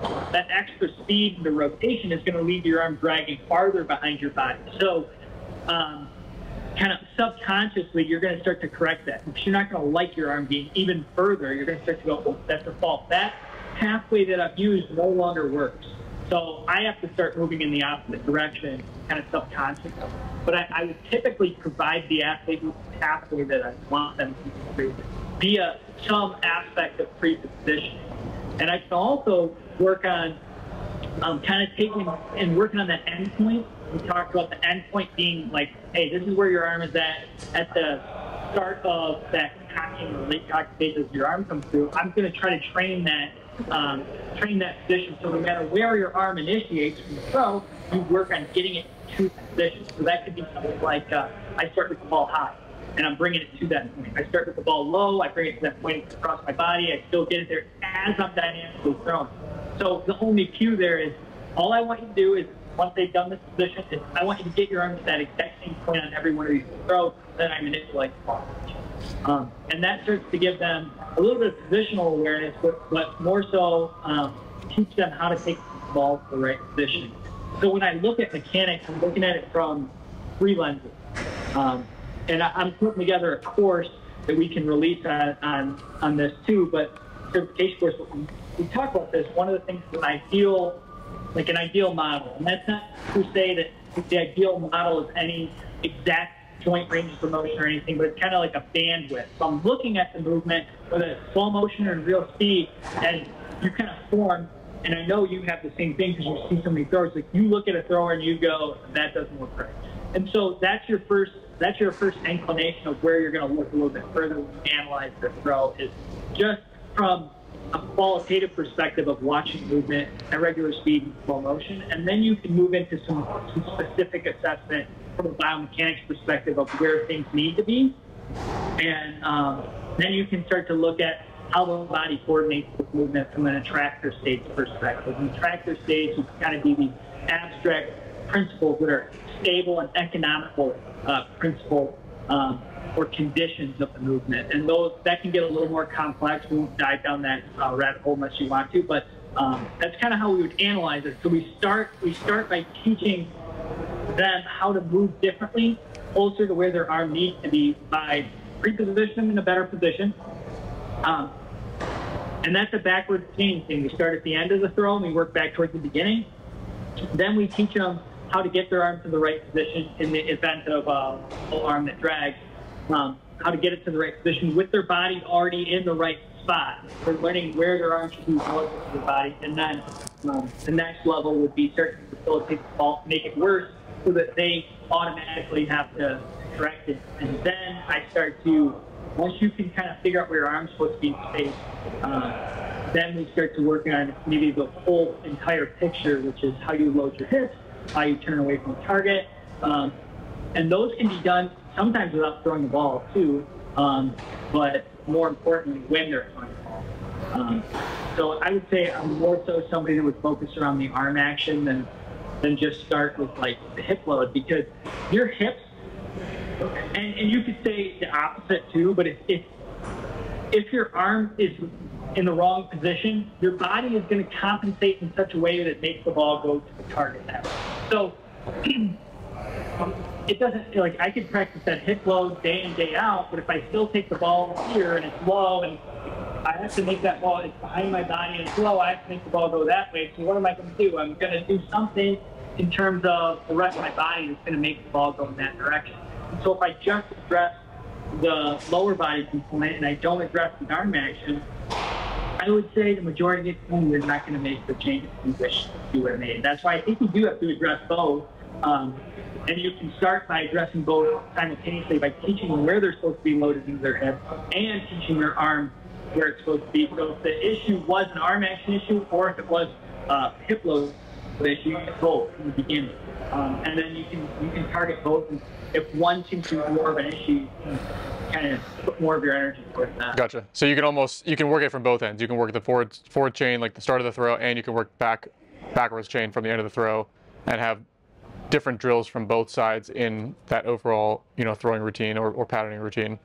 That's a very similar thing to how we'll address it as well. One thing I'm curious of is, so the presetting is a very conscious way of working on it, right? There's a risk of the guy getting very internally focused when you say I want you in this position, this specific position, or you're positioning guys in that specific way, versus maybe it's hey, just put this connection ball here and throw, or maybe just do a turn and burn and throw, or maybe here we're gonna do a slightly heavier ball, which is gonna get you closer to the axis of rotation, and just throw. How careful are you with, maybe it's a guy with a very, very slight inefficiency, and so you're not trying to get them from here to there, where it's going to have to be a major. Like, there's no way around it, potentially. Are you going to try these more subconscious, subliminal, or maybe constraint-focused interventions first for some of these guys, where you know there's no risk of, yipping a guy up or making him super hyper aware of his mechanics, and he can just like throw the ball and let the constraint clean up the movement? Or are you always going to go to, hey, I need you to be in this specific position and think about being in this specific position, and then try to work on making it automatic? Yeah. And that's a great question. I would say if you cue them in the right way, they won't become overly internally focused, although I don't always think it's a bad thing. One of the things we've talked about is if you look at athletes, high-level athletes, we right now there's this pendulum, right? It's like we're all here, like, push your knees out when you squat, do this, take the ball to this exact position, and now it's kind of swinging the opposite way, where it's like you can't give anybody any verbal instruction. I think it's probably got to be somewhere in the middle. So like the way you tell somebody a cue it can vary quite a bit. So if I told you bring the ball in closer to your head, that gives you a target. Bring the ball towards right here on your head. That gives you an external target. So it's technically an external cue, and you're going to process that in a different way than if I said bend your elbow more. Those two cues mean the same thing if we're sitting here on paper, but they're processed differently in the brain.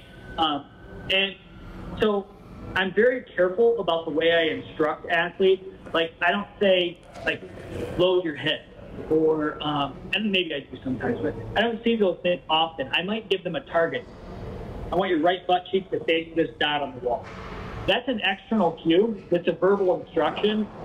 The body's gonna, and that's from the language of coaching, but the body's gonna or the mind is gonna process that differently.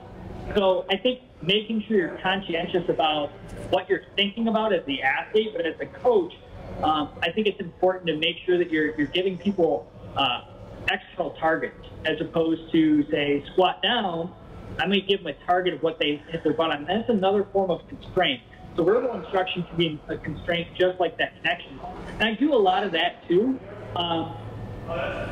However, I don't think that like a few weeks of focusing, especially in the off season, a few weeks of focusing on the quality of the movement is a bad thing. However, I think if you spend more than a few weeks, then you're going to have a problem. So when it comes to like pre-positioning, the internally focused aspect of that ceases at the point that you're about to start to throw. So you can think about 25 things getting set up. But once you're in that setup position, your goal is just to be an athlete and complete the throw. And so I think that's where like the talk about internally and externally focused things changes, because it's the same idea with like some of the other drills that are very popular, like kickoff, or like I'm trying to think of one where you walk a roll in or a walk in throw, where you're walking to the wall and throw. If you're starting with a specific position of your arm, that's a constraint, but you're not necessarily focused on the exact quality of that. So I would still kind of put the as long as you use it in the right way, pre-positioning in the constraint category, because you're putting yourself in a position where it's impossible or hard for you to compensate in the direction you were moving before. However, that's not the only way to train it. You have to make sure that you are still utilizing things like what you mentioned. I think the weight is all in that instance is great. So kind of what we did for the certification we're coming out with, we kind of did 6 different aspects of how you could change movement. You could kind of condense that down into a few more: rotation of fault, pre-positioning in a good position, pre-positioning in the position of fault, standing back, which really rotates the fault. So like a lot of times, like you're putting a block on the floor and don't step on that block.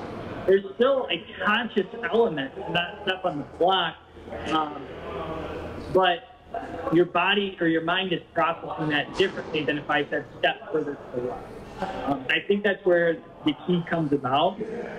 But I think earlier on in the process is where you have more room to kind of do that. And what I've seen is there are some athletes who are going to take that too far, and I can't use that stuff with them. And that's the element of coaching. Some athletes, we're like, whatever, man, I just get in this position and I go. And the position becomes automatic at some point. You're not too much to get to that. And it becomes less specific as you move on. So as you become more efficient, your positioning becomes less specific. But the idea first is to give somebody a bit of a roadmap that they can follow, and then get them to follow that map. So there's athletes that I'll start right off with certain things like the back pedal throw, if their arm drags, turn and burn throw or whatever. I'll start off with that. Sometimes what I find is that I want to give athletes a little bit of context. And so by them moving in a different way than they have before, that challenges and destabilizes their core. How important do you think it is to allow athletes to kind of explore within, like you can define some guardrails within the environment, learning environment, but still give them some freedom to explore within that. So it's like not, I have to be exactly at, this specific angle. It's like, no, just like, let's give them some sort of cue or constraint that gets them closer to that angle, but they still have some freedom to explore within it versus like, there is only one right way to move and I need you to move exactly like this and be hyper-focused on that the entire throw. Like, how do you think about like giving them still this ability to explore and express like their own unique movement within some general guardrails?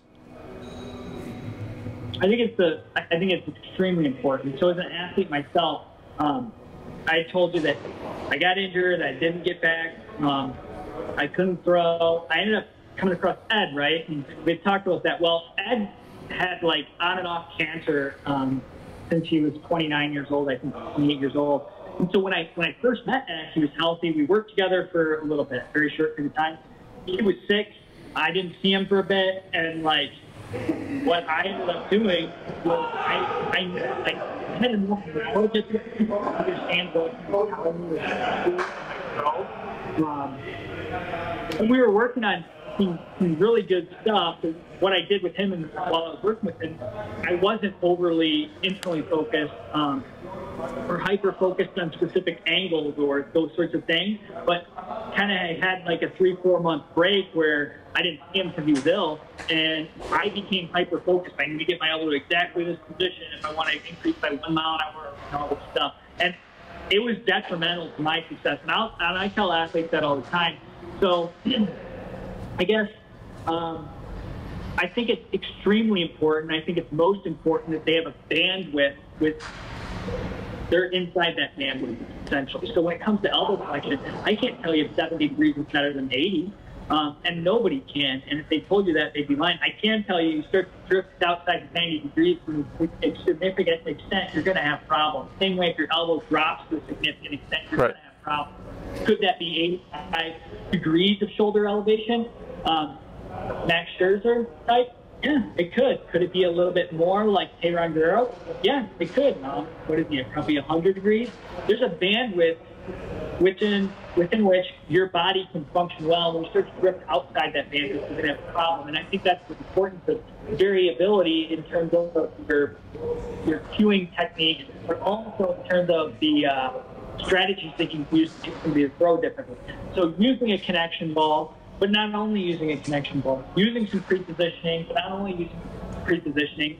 I think the issue that we have a lot of times in this field is that people start to read some of these books that are out there that are phenomenal books, but they misinterpret it as saying, or listen to podcasts or whatever, watch videos, and like, oh, we need variability. And so they start throwing things in, variability in for the sake of variability. And while they may get a little bit of improvement in a couple weeks because the athletes are doing the exact same routine over and over again, I think that our variability has to be strategic, and we have to understand the ramifications of why we're introducing various things. So if somebody was dragging their arm, let's say no injury history, you want to get your arm in a better position so you can throw a little bit faster. You want to load your hip a little bit better so you can throw a little faster. I might use a connection ball. I might use pre-positioning from a static position where you're loaded in your hip, I might also use that pre-positioning with the step behind throw or a giddy up throw. I may also use that pre-positioning with a turn or back pedal throw, and then I may take that pre-positioning away and have you do it. Then I may constrain some other aspect by putting the weighted ball in your glove, 2-pound ball in your glove, and having you do a back pedal throw there, so it forces, it's pulling you open harder. You have to resist that. Then I may also have you do a depth drop where you drop off a step, land into your hip, so that there's more load and inertia into the loading phase. And then I might also, I might do a number of things. I might start you in a 4 position, and then you have to initiate from that 4 position out. I might use something like the what's the one from Dave Coggins? The pocket pass. Pocket pass. I might use something like the pocket pass. I might use a throwing hold, and I might even use cuff weight. One of the things that I've just started experimenting with a little bit, like a half-pound or a 1-pound cuff weight on the wrist. It's a little bit loose, so it slides a little bit. And this, I wouldn't encourage anybody listening to this to just start doing this randomly. That brings us back to the previous point of not just doing things just to do them, but then that extra weight, they don't really want to drag their arm, but they also have a little extra weight at the deceleration aspect of the throw after they actually release the baseball, because that cuff weight hits their arm. So that's kind of like throwing a weighted ball, but kind of not, because it's like throwing that heavier ball early to throw, but then it's also like doing the hold at the end. So that's kind of a series of a number of things I would do, and that's why it can become complex for the athlete sometimes.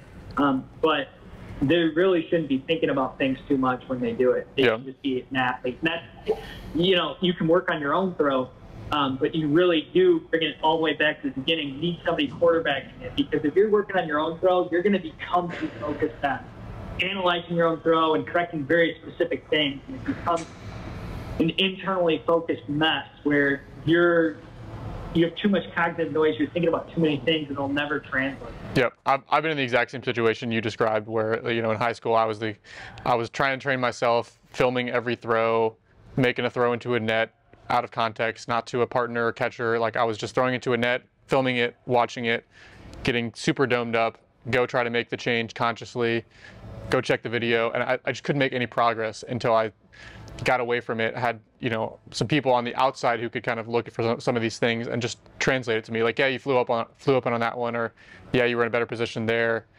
And I almost needed that kind of like third party external feedback versus like trying to be my own.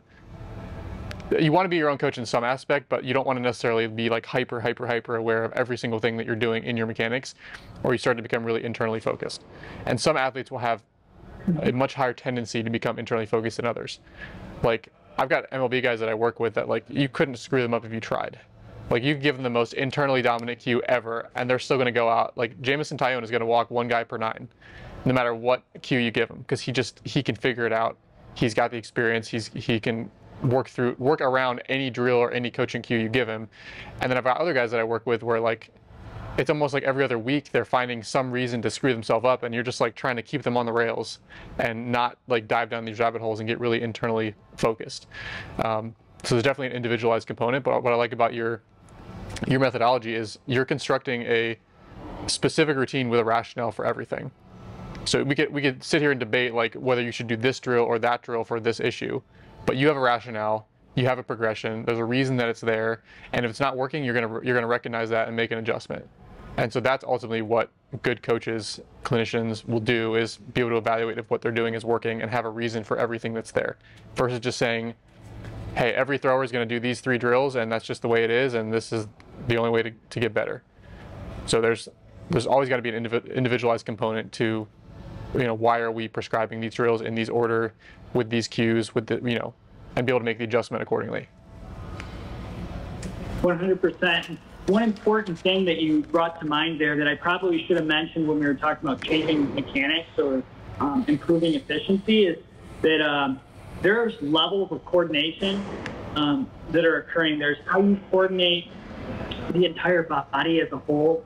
So your kinematics, like, then the next level would be how you coordinate like certain muscles to contract in coordination with other muscles. Another level would be how you coordinate each muscle to act individually or act relative to the fibers within the muscle. So there's levels of coordination, and that's not an exhaustive list there, but that's a basic list. So there's how you coordinate each muscle, how they coordinate between different muscles, and then, you know, how the whole body kind of coordinates the movement aspect. And so it's important that you don't just watch the video. It's important that you also know that, like, just because the video didn't necessarily change right away, we want to see that, and that's a salesmanship component too. Like, I'm sold on the program because I saw the visual change. You may not change it drastically from session to session, week to week.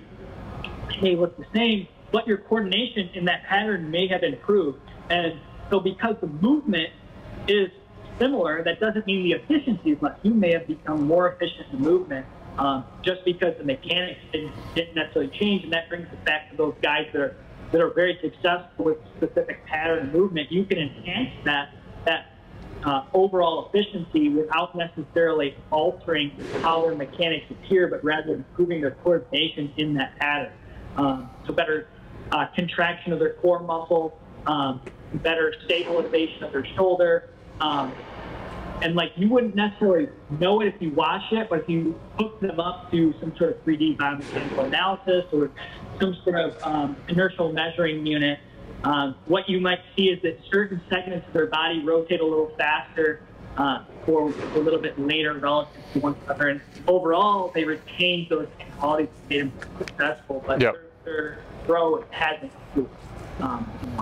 Yeah, we see that 100%, where the mechanics might look very similar one session to the next, but the velocity is different. Like, they might be up 2 or down 2 or up 4, down 4, but it looks very similar on video.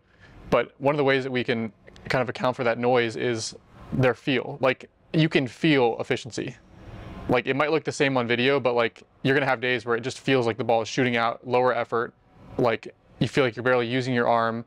On video it looks identical, but you're like, that one I can feel like my lat just like powering through, or I can feel like my arm is just whipping with much lower effort. So for us, like, I'm always trying to communicate with my guys, like, what are you feeling?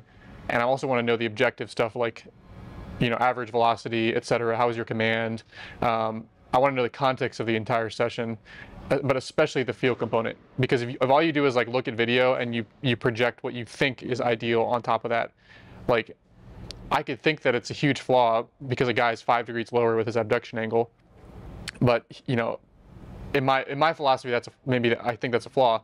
But he just threw 4 miles an hour harder this day and felt amazing and had the best command he's ever had. So you can't just look at mechanics in isolation on video. You need to also look at it in the overall context of, if he's in a game, how did that outing go? What was he thinking about? What was his focus? What was the feel? Those things are important too, versus like just looking at video of like a guy throwing a plyo ball into a net out of complete context. So getting the context of their feedback, the objective metrics, the pitch data, if you have that, the outcome from the game.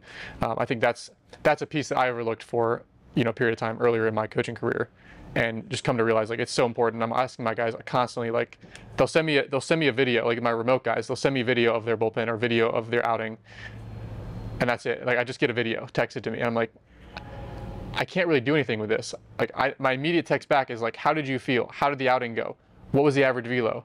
Like, if I have access to their data, I look up the data, I look up all that stuff, because I need to know the overall context to know if we're actually trending in the right direction or not, versus just like throwing into a net. No idea. Yeah, that's why I like to follow you guys too, because you guys integrate a lot of that. And I always follow you on Twitter, but I watch your guys' YouTube content and stuff as well. And that's why I love watching you guys, because you guys, and like, I'm not just saying this, but I follow a lot of people in the space, and some people are very good at specific things. But I really like that about what you guys do, which is that it's holistic, but also not just holistic, but like, I think you guys parse through a lot of the BS, which I like to watch. So I appreciate that about what you guys do, and I think that what you're seeing is 100% accurate here. So I'm fully on board with that. Awesome. Let me kind of give you some quick hitting questions, just questions I think a lot of athletes might, or coaches or clinicians might have. give me like the 30-second response to each of these, and then we'll kind of finish it up with some advice you'd give to your younger self or to young athletes. First question: athletes that use Advil, ibuprofen to deal with arm pain, or they've been told to ice after outings. So just trying to attack arm pain with killing inflammation. Or even cortisone shots. What's your take on NSAIDs, ice, cortisone for pitchers that are having arm pain? They're good short-term solutions, and they're good Band-Aids. Sometimes you get a little flared up, and a little anti-inflammatory helps. If you're using them chronically, or you're continuing to have to find yourself using those things, you need to make a change.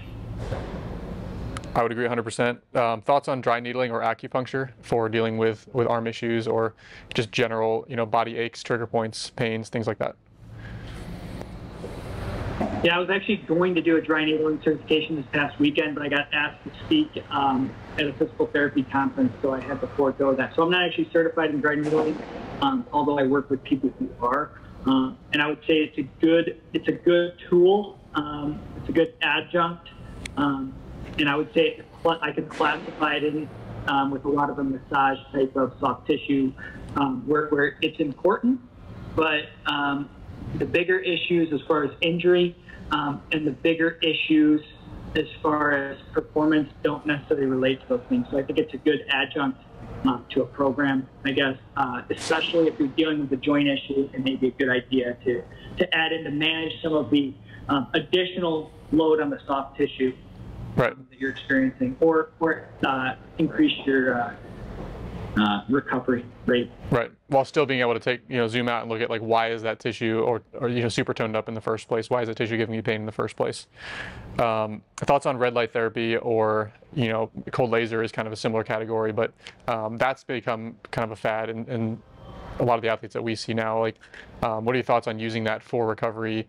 Is it worth it? Is it just kind of overhyped?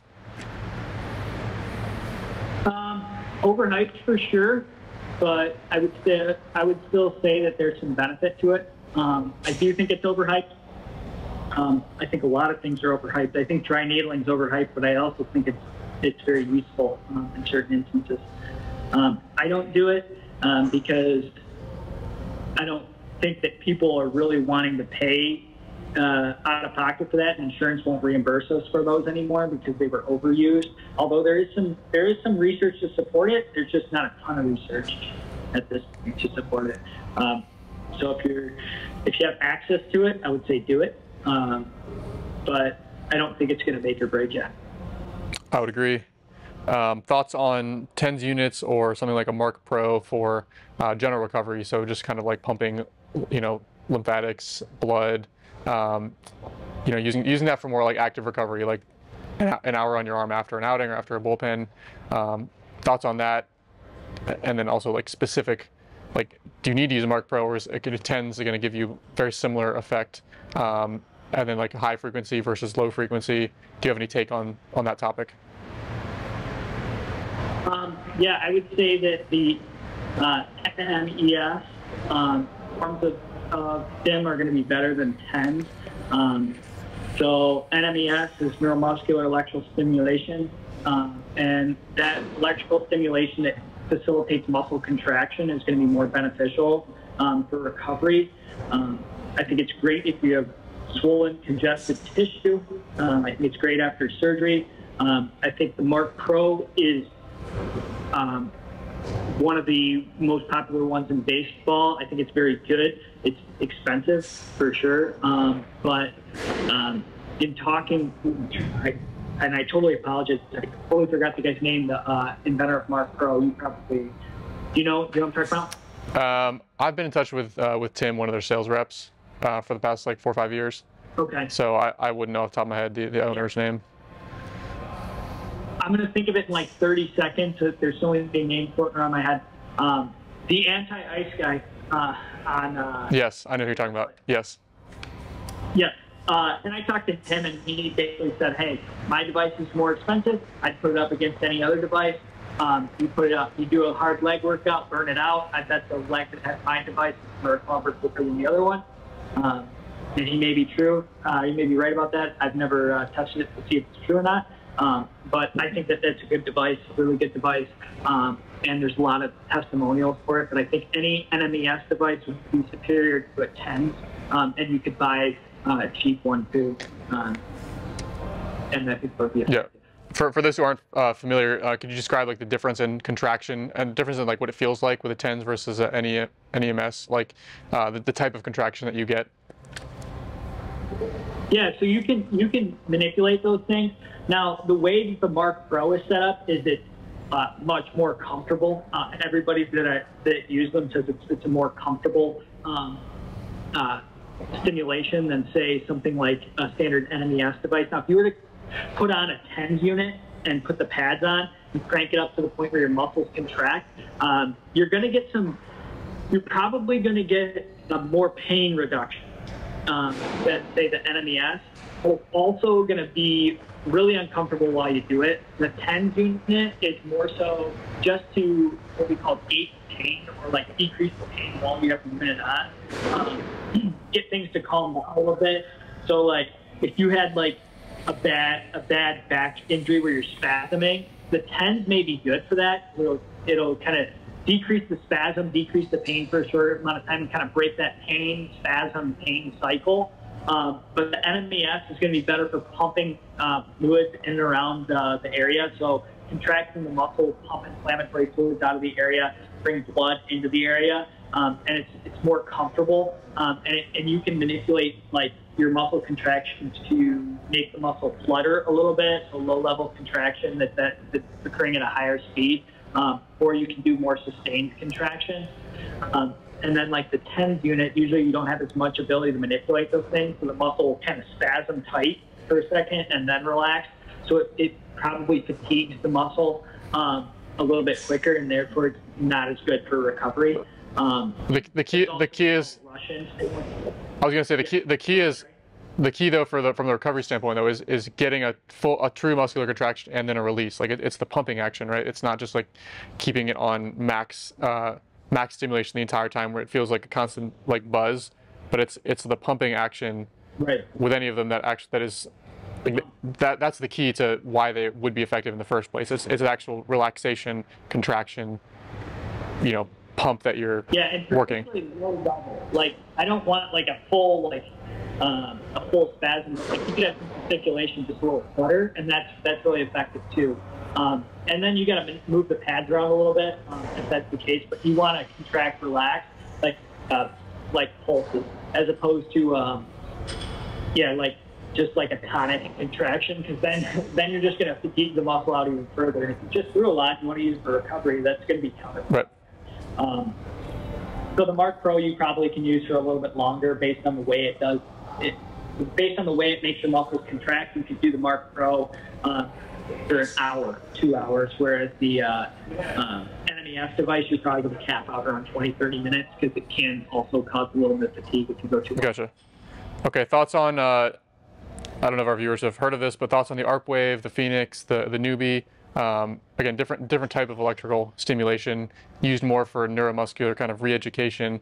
Any experience with that, or any thoughts on that for those who do have access to one? Yeah, you asked me about the ARP Wave like a few years back on my podcast, and like at the time I was kind of like, I don't know too much about it. I would say at this point the research is still conflicting.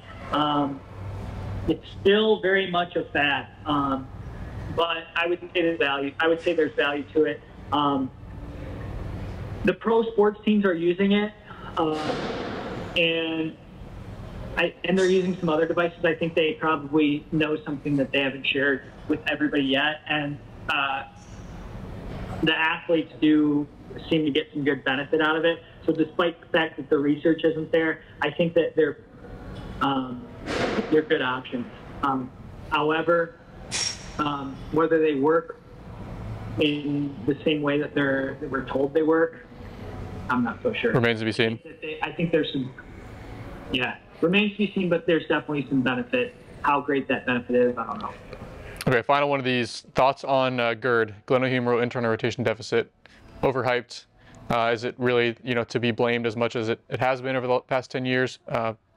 Thoughts on that? Once again, that pendulum discussion, I think it was like blamed to be like the culprit of all throwing injuries for a period of time, and now we're on the other end where people say it doesn't matter. I do think it matters. I don't think that it's the most important thing most of the time.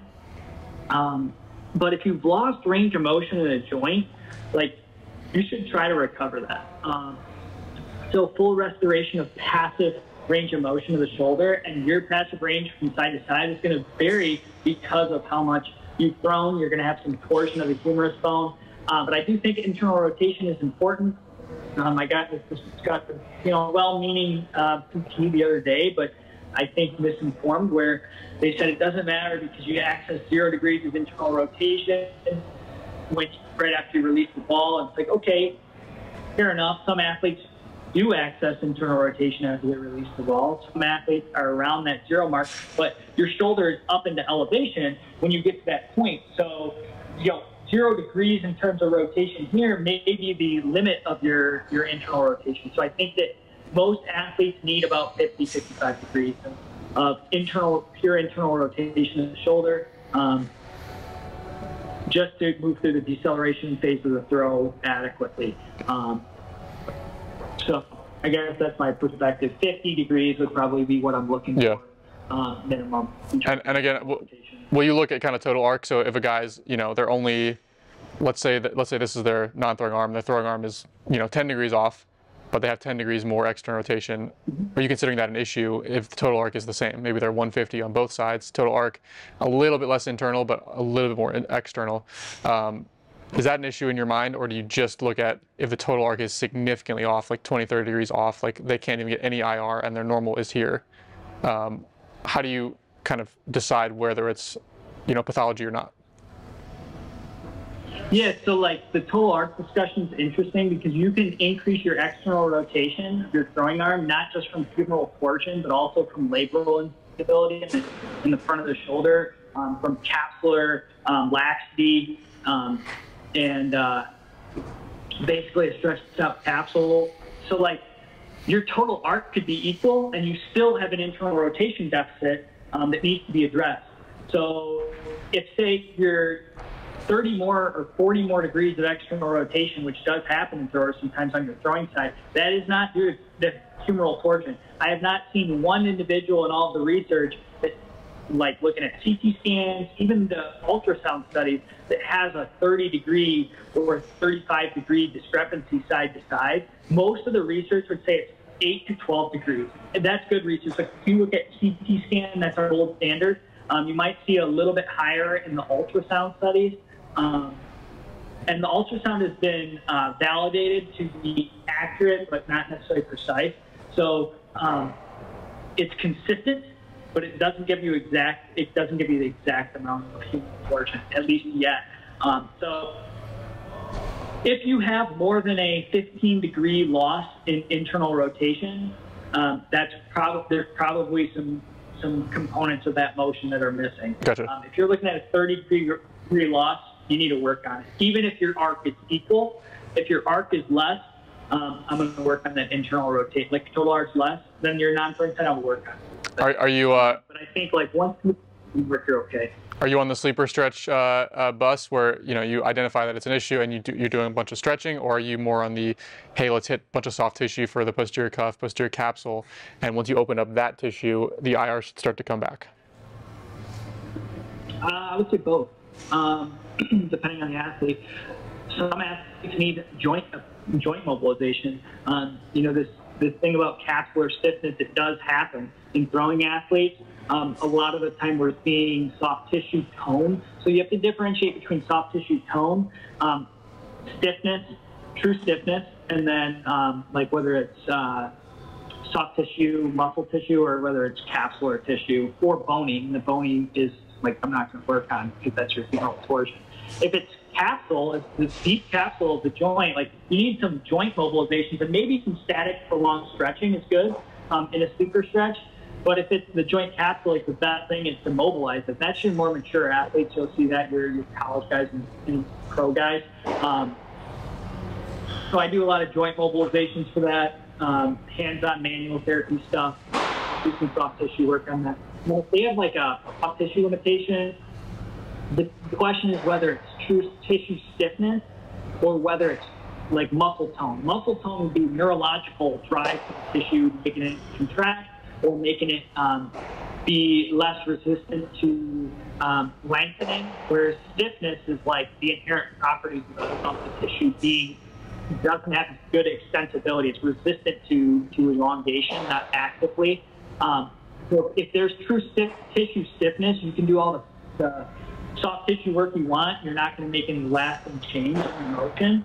I would say that often people have tone issue, especially younger athletes, where there's an increased neural drive to the tissue. So they've limited their motion. And there, I could still do a sleeper stretch, but it's more of a contract, relax, contract, relax, contract, relax. So I'm not working on necessarily cranking them to their end range and cranking on the end of their joint range of motion, but more so than activating the muscles a little more length in both directions, right? Reaching into internal rotation and external rotation.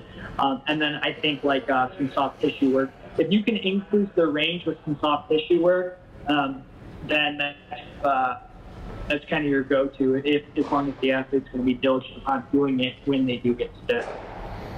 Awesome, good answer. And then final question, like what would be your advice to your former self? Like give the advice to like the high school you who hadn't had a ton of these injuries yet. Like what would you tell yourself? And then also some advice for like young clinicians or people that want to get into physical therapy or want to be an athletic trainer or want to be a coach. What would your advice be to kind of both of those groups?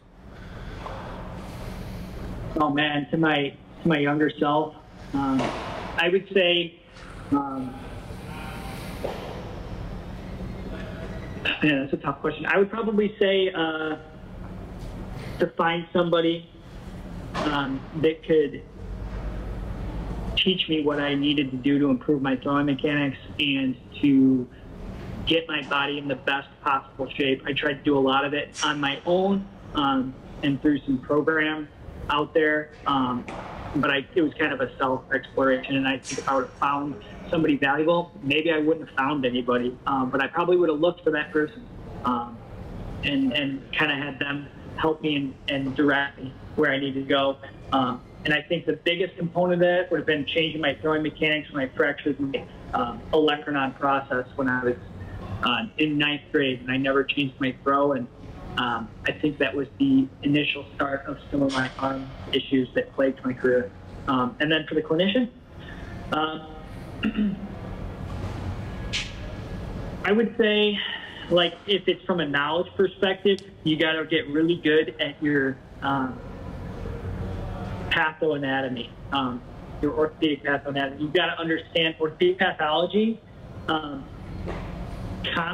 common orthopedic pathologies and how they're implicated with various joint movements. I spent a lot of time in the cadaver lab jerking around shoulders and elbows in different positions, and correlating that to throwing mechanics and correlating that to the most common injuries we see and how those tissues can be stressed or strained based on those mechanics, and then correlating that to the individual joint mechanics. And I would say that's the most important thing, understand your pathology, and then how your pathology and anatomy relate to your arthrokinematics and osteokinematics. Awesome. So not just... Yep. And then osteo would be bone movement. Yep.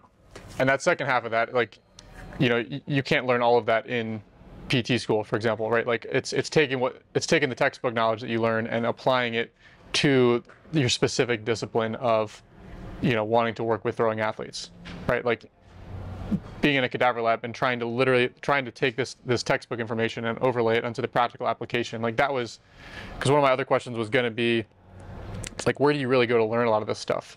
And, you know, to your point, like, sometimes you just got to be able to sit and figure it out and make the connections to the specific application of your sport or position or athlete that you're trying to work with, because you're not going to find a PT, like a professor in PT school, that can make 100% of those connections for you. So I just think the practical experience part of it is so important. There's no major I could have taken to learn how to be the best pitching coach that I could be. You know, you learn the fundamentals and the basics and human anatomy and, you know, some exercise science, and ultimately you need to also have that practical application and experience piece of it. And you start to make these cross connections and talk to other experts in the field and find mentors and learn over time. And that's ultimately how you improve your outcomes as a clinician, as a coach, as an athlete. It's how you learn more about yourself and about your delivery and about what works for you and what doesn't work for you. So Max, really appreciate you being on. I think this was extremely insightful. I don't know if people made it this far in the podcast, but for those who have, where can they find out more about you? Yeah, so I'm on all the social medias. Overheadathletics.com is my website. And then OAI Training on Twitter, Overhead Athletics on Instagram. I'm on LinkedIn. I post some of the more in-depth stuff on LinkedIn because I have a lot more clinicians, coaches, and things like that on there. So you can find me on any of those. Feel free to reach out, message me if you have any questions. And then we're on YouTube at Overhead Athletics. And I try to post 1 to 2 things a week. But I really appreciate you having me on, Ben. This has been on. Like I said, I was looking forward to learning some stuff from you as well here. And I probably have learned more from you than you've learned from me. So I appreciate that. Always watching your guys' content. I love your guys' videos. And your Twitter breakdown. Great. So I refer to athletes to your content, and like I said, I appreciate you guys doing it. I appreciate you having me on. Awesome. Do you want to plug your book at all? Is it out yet? The Arm Alloy?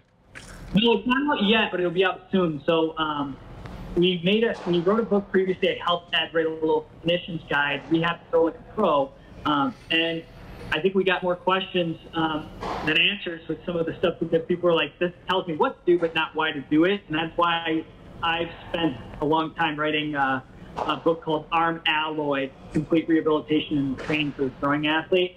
And that'll be out very soon. I actually just got a message that some of the copy editing is just completed. Ben has got a kind of sneak peek at the book. So that was cool to get a little bit of his input on that. And I really appreciate you taking a look at it for me. But yeah, that'll be out very soon, and I'll put that up on all the socials. Hopefully that'll answer some questions and maybe spur some thoughts for some people too. Yeah, just for those listening, like, it's certainly coaches, like, that's definitely a must read or just a must have resource, because for guys who didn't study kinesiology, didn't study exercise science, don't have an anatomy background. I mean, you cover like probably 30 different like courses that I had to take in college. Like, this is the spark notes of what you need to know about motor learning, what you need to know about anatomy, like all these different aspects. You give the spark notes for like pretty much the entire college degree that I have, and then you tie it back to how does that relate to pitching, how does that relate to specific pathology. I mean, it's a long book. I mean, 300 plus pages, but it's, I would say, 4+ years of school in it. If you could put that into one textbook as it relates to, you know, dealing with pitchers from an injury standpoint, but also from a performance standpoint, you know, I think you did an amazing job with doing that. As comprehensive as it is, I think reading a 300-page book is a better option than, you know, if you didn't get a 4-year degree and, you know, don't want to take all that coursework. So I think you did an amazing job of distilling down the fundamentals of each of those complex topics and putting it all into one really comprehensive resource. Well, I appreciate you saying that. It was definitely a lot of work. And I think it'll be a lot for some athletes to understand, but I really wrote it for the individual who's working with the athletes from a performance or from an injury standpoint. And I wanted, you know, clinicians, like rehabilitation clinicians, to be able to understand, but the strength and conditioning coaches, as well as a lot of the coaches, to be able to gain a lot of insight from the book and how they can better prepare athletes. And it's not by any means exhaustive on any category, but I think it yields a little bit different perspective than some of the textbooks that are available that go through a lot of the literature, but maybe not so much of the kind of the coaching side of things. That's what I wanted. I wanted to design it for the person who works with the athletes as opposed to the research, the research faculty or whatever.